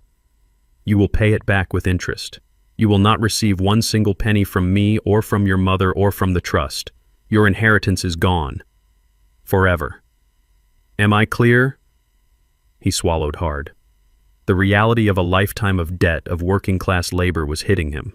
But he looked at me at the prison door waiting on the other side, and he nodded. "Yes, I understand. I will." Third, the Prestons. Heather. Her entire family. You are done with them. George is drafting the divorce papers as we speak. You will sign them. You will file a permanent 500-mile restraining order against all three of them. You will never see them, speak to them, or contact them in any way for the rest of your life. They are poisoned, Terrell. They poisoned you, and you let them. That ends today. Am I clear?" He didn't hesitate. "Yes, clear. It's over. I know." "Good," I said. I stopped pacing and stood in front of him. "And fourth, you will accept your punishment." Terrell looked at me, his eyes full of fear. Punishment, I thought. The job, the debt, that's not punishment, son. That's just being a responsible adult. That's just cleaning up your own mess. No, I mean a real punishment, a consequence, a daily reminder of what you did, of who you were willing to become. What is it?" he whispered. I let the silence sit for a moment. I looked at Diane. She nodded at me, her face still stained with tears, but her eyes were firm. She was with me. "You're going to come home," I said. Terrell's face flooded with a relief so profound he almost collapsed. "Home. Oh, Dad, thank you. Thank you." "Don't thank me yet." I cut him off. "You are not coming home as our son. You are coming home as our tenant. Monique is the new owner of the property. She will be your landlady. I can pay rent, he stammered. With my new job. Oh, you'll pay rent, I said, but not in money. You'll pay it in sweat. You are going to live in the basement. His face froze. The basement. The guest room. The one in the basement. The one you and your wife so generously selected for me and your mother. That will be your new home. It's comfortable. It's convenient. It's close to the laundry room. And as you so rightly pointed out, one person doesn't really need all that much space. You will live there. And in exchange for rent, you will be the property's live-in handyman. You will fix the roof, Terrell. You'll unclog the drains. You will paint the fences. You will cut the grass. You will learn with your own hands what it takes to maintain the very house you were so ready to steal and sell. You will do that every day until you have paid your debt not just to the trust, but to this family. Do you accept these conditions? He stared at me, the full weight of his humiliation, his fall from grace crashing down on him. He had gone from a $35 million heir to a broke, divorced gambler sentenced to live in his parents' basement as a handyman. It was as I had intended, a fate worse than prison. It was justice. He looked at his mother. He looked at me. And he gave a single, slow, defeated nod. Yes, Dad, he whispered. I accept. 1 month later, the house at 124 Willow Creek was no longer the same. It was lighter. The oppressive, suffocating tension that had defined our lives for the past few years was gone, replaced by something I hadn't realized. I'd missed the sounds of a normal, happy home. Monique and her husband David, a kind and steady man who worked as a high school physics teacher, had moved in 2 weeks after that day at George's office. They took the 2 guest rooms on the second floor. Monique, it turned out, was 6 months pregnant, a fact she had been afraid to share with anyone in the midst of the family chaos. The moment Diane found out, she transformed. The haunted, betrayed woman who had walked out of George's office disappeared, and the mother I had married returned. Her grief over Terrell's betrayal was channeled into a new, fierce purpose, preparing for her grandnephew. The house, which had been silent for so long, was now filled with the sounds of Diane and Monique laughing in the kitchen, arguing over paint swatches for the nursery, and baking. God, I had missed the smell of Diane's baking. She hadn't baked for pleasure in years. Now the house constantly smelled of cinnamon vanilla and apple pie. Diane and I were back in our master bedroom, our sanctuary. Life was settling into a new rhythm, a better rhythm. Monique and David insisted on paying for groceries. David, it turned out, was a fantastic gardener and spent his weekends reclaiming the backyard from the weeds. We were a family, a different one than I had planned, but a real one. And then there was Terrell. Terrell lived in the basement. He had returned from the 30-day inpatient gambling addiction program just last week. He looked thin. The arrogance that had defined him for so long was gone, stripped away, leaving behind a hollow-eyed, quiet man I barely recognized. He had kept his word. He had gotten a job. He was stocking shelves and mixing paint at the local Ace Hardware store. Every evening at exactly 6:15, I would hear the side door open and close. I would watch from the kitchen window as my son, my 38-year-old son, walked across the yard to the basement entrance. He was no longer the man in the sharp navy suit. He came home covered in a fine layer of drywall dust, his hair matted with sweat, his fingernails permanently stained with grease and paint. He looked exhausted. He looked broken, but he also looked real. He did not join us for dinner. That was part of the arrangement. His meals were his own responsibility. He ate alone in his basement room. He was a tenant, a handyman. He was serving his sentence. I did not speak to him, and he did not speak to me. We coexisted in the same house, 2 separate worlds. Diane would look at me, her eyes pleading, asking me to say something, to offer some small comfort. But I held firm. This was not a wound that could be healed with a simple, "I'm sorry." This was a debt that had to be paid in full with sweat and humility and time. This evening I was in the kitchen while Diane and Monique were upstairs. I was pouring myself a glass of water when I heard it, drip, drip, drip. The sound came from the kitchen sink, a steady, annoying, persistent leak from the faucet I had installed myself 15 years ago. I sighed. I looked at the drip, then I looked at the clock. 6:13 p.m. I waited.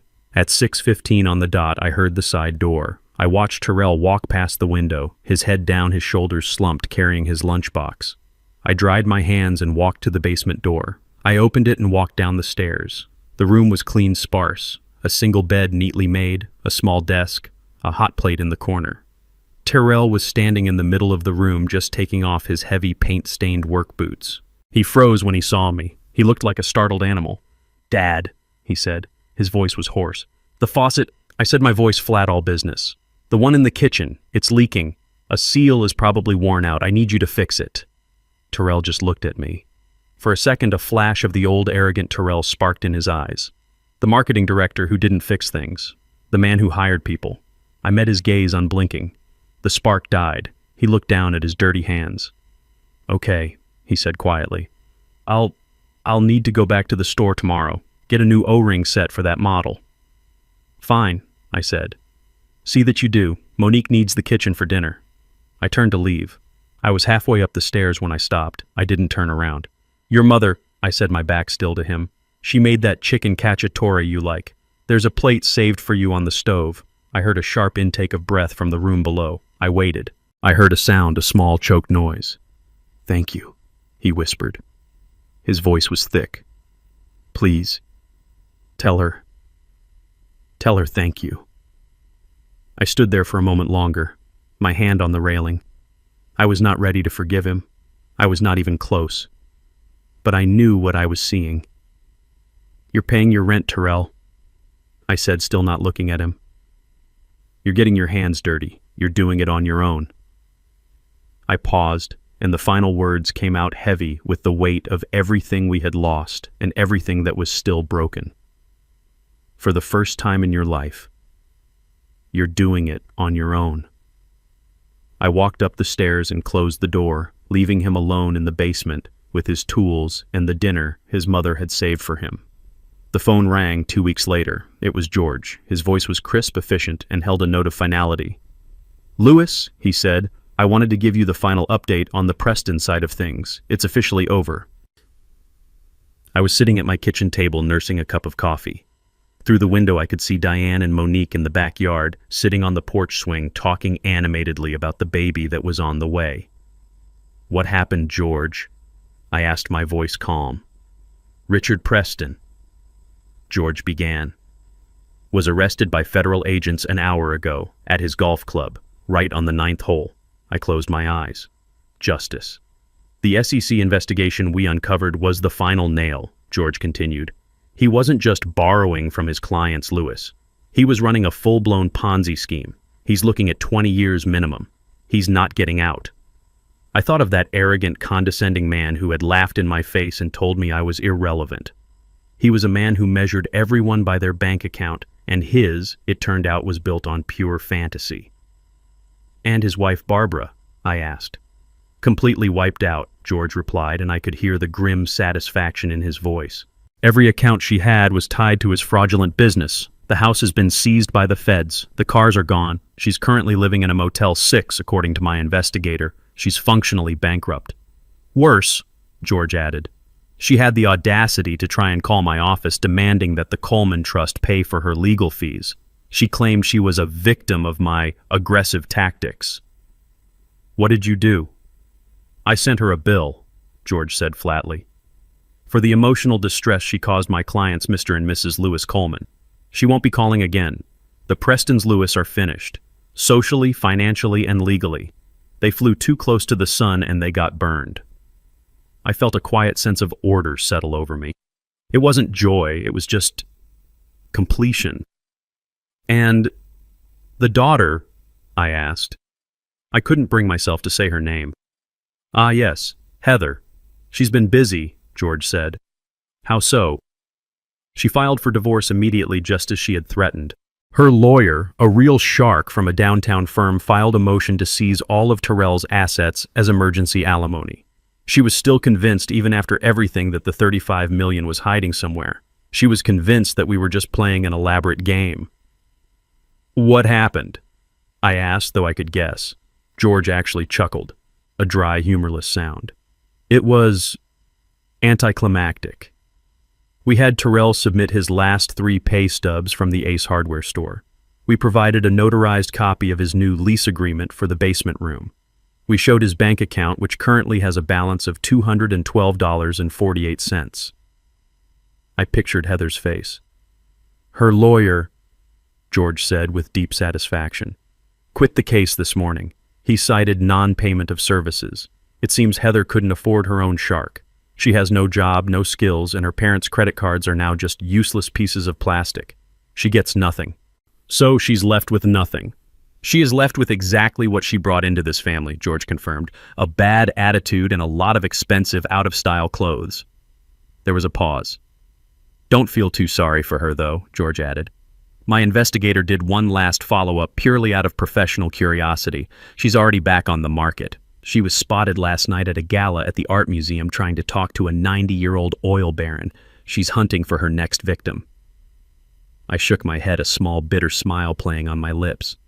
Some people never learn, George. No, Louis, he replied. They don't, but we do. And Terrell is learning. That, I think, is what matters. His words hung in the air. So, George asked, his voice softening, all business concluded. That's the end of it. The Prestons are gone. Heather is gone. Terrell is paying his dues. The last question is, are you happy, Louis? After all this, was it worth it? I didn't answer right away. My gaze drifted back out the window. Diane and Monique were still on the porch swing laughing. In the yard, I could see David, Monique's husband, standing next to our old, stubborn riding lawnmower, and next to him was Terrell. He was covered in grease. His hands were black. He had the mower's engine cover open, and he and David were looking inside. David was pointing at something. Terrell listened. He nodded. He wasn't the slick marketing director. He wasn't the arrogant, defeated son. He was just a man learning how to fix something. He was learning how to do the work I had always done. I watched as Terrell finally pulled the starter cord. The engine sputtered, choked, and then roared to life. He got on the seat, put it in gear, and slowly, carefully cut the first straight line across the grass. I turned back to the phone. Happy is a complicated word, George, I said. I'm not happy that my son is a broken man. I'm not happy that I had to destroy his life in order to save it. But, George prompted gently. But, I said, my voice thick. I look out my window and I see my wife smiling for the first time in years. I see my niece, who is more of a daughter to me than my son ever was, safe and secure in my home. I hear laughter here again. I watch Terrell make another pass on the mower, his face set in concentration. And I see a man out there on the lawn. I finished. A man who might one day be worth something. I'm not happy, George, but I'm at peace. And for the first time in a very long time, I'm getting there. I'm getting closer. Thanks to you. That's all I needed to hear, Louis. Take care of that family. I will, I said. The real one. I hung up the phone. 6 months had passed since the day in George's office. 6 months since the old toxic order of my family had shattered. Winter had come and gone, and now a cool spring evening was settling over the house. Sunday dinner at 124 Willow Creek had once been a performance. A tense, quiet affair where Diane and I tried to pretend and Terrell and Heather pretended right back, all of us choking on unspoken resentments and lies. But this was different. The table was set for 5. The air in the dining room wasn't heavy. It was light. It smelled like Diane's roasted chicken and the lemon pound cake Monique had baked. David, Monique's husband, was telling a funny story about a student in his physics class who tried to argue that gravity was optional. Diane was laughing, a real deep laugh that I hadn't heard in years. She and Monique were sitting close together. Monique was 8 months pregnant now, glowing and full of life, and Diane fussed over her constantly, her grief over Terrell's betrayal channeled into this new, fierce purpose. I'm telling you, Diane Gray is too sophisticated, Monique said, pointing with her fork. Nonsense, Diane countered, her eyes sparkling. Gray is calming. We can add accents. Yellow ducks. It will be beautiful. We don't want the baby to be overstimulated, do we? They looked happy. My wife, who had been a ghost in her own home, was alive again. She had a purpose. She was going to be a grandmother in all but blood. And at the far end of the table, sitting in the chair that Richard Preston had once tried to claim, was Terrell. He was quiet. He ate his food, his eyes on his plate. He had been living in the basement for 6 months, working at the hardware store for 5. He looked different. The arrogance that had defined him for so long was gone, stripped away, leaving behind a hollow-eyed, quiet man. His hands His hands told the story. They were no longer the soft hands of a marketing director. They were rough. The knuckles were calloused, the fingernails clean but permanently stained around the edges. They were the hands of a man who worked. He didn't join us for dinner every night. But Sunday was becoming a tradition. It was Monique who had insisted. He's part of the household, Uncle Louis. He does the work. He should eat with the family. He listened. He didn't interrupt. He didn't boast. He didn't pretend. He was just there. "Terrell," David said, pulling him into the conversation. "That fix you did on the attic insulation, brilliant. Our room is 10 degrees warmer." Terrell looked up, surprised to be addressed.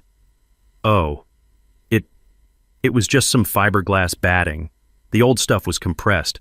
I saw a draft by the north-facing eave." "Well, whatever it was," Monique smiled at him. "It worked. Thank you." Terrell just nodded, a slight flush rising on his neck. "You're welcome." He went back to his chicken. He wasn't the center of attention. He wasn't the heir apparent. He was just the man who lived in the basement, the man who fixed things. And for the first time, it seemed like that was enough.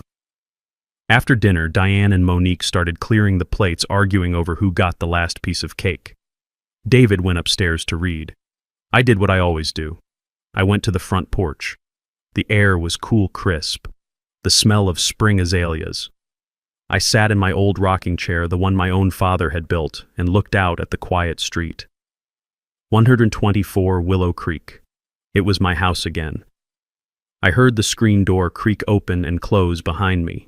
It was Terrell. He stood awkwardly by the door for a moment, his hands twisting in the pockets of his clean jeans. He looked nervous.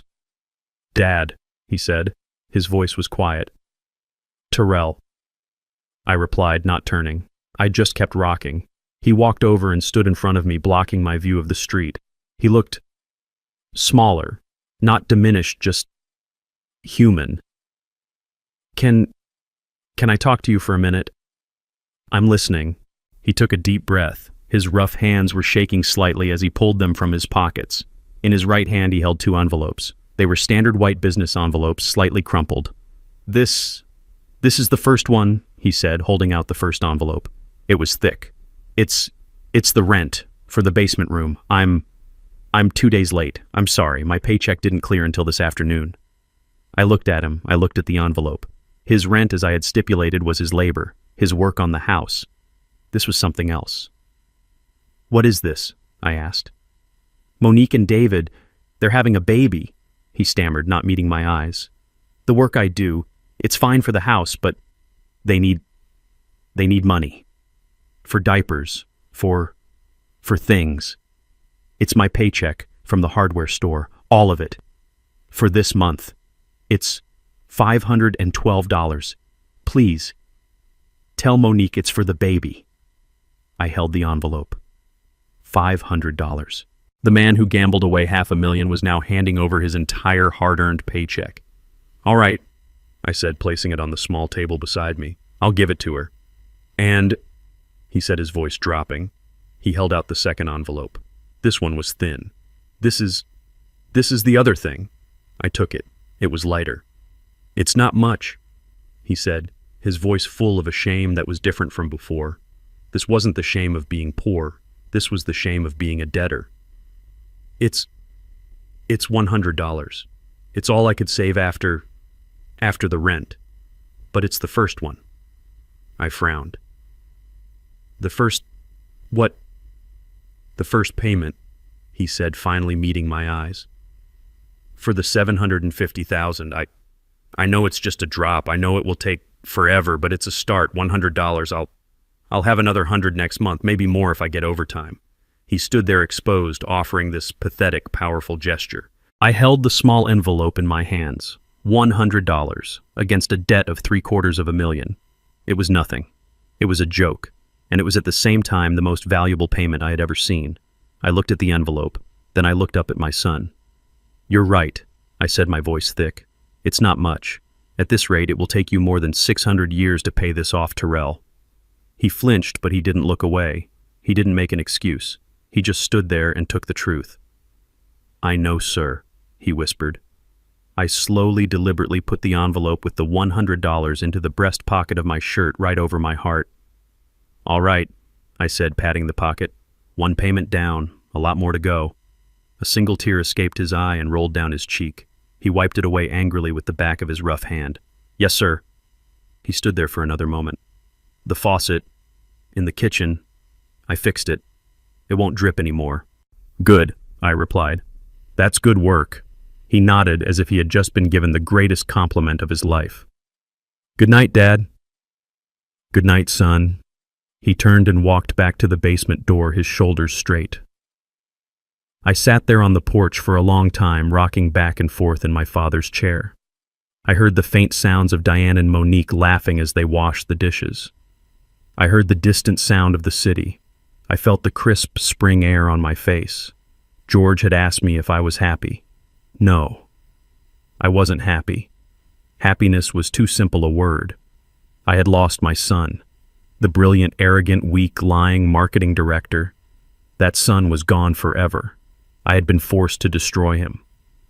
But as I sat there in the dark, my hand resting on my chest, feeling the small crin-clad envelope in my pocket, I realized that in the wreckage I had found something else. I had found a man who was paying his debts, a man who fixed what was broken, a man who was learning the hard way how to build a life instead of just buying one. I had lost the son I thought I wanted, but I had finally found the man I had always needed him to be. I closed my eyes. The house was quiet. The war was over, and for the first time in my 69 years, my world was finally truly in order. I was at peace. Here is the lesson we can all take from this story. This story teaches us a powerful lesson about the difference between price and value. Terrell and the Prestons were obsessed with the price of everything: the house, the cars, the status, but they understood the value of nothing. They mistook Lewis's humility for weakness and his simplicity for poverty. But true wealth isn't about what you can show off. It's about the character you build in private, the integrity you maintain under pressure, and the peace you find in an honest life.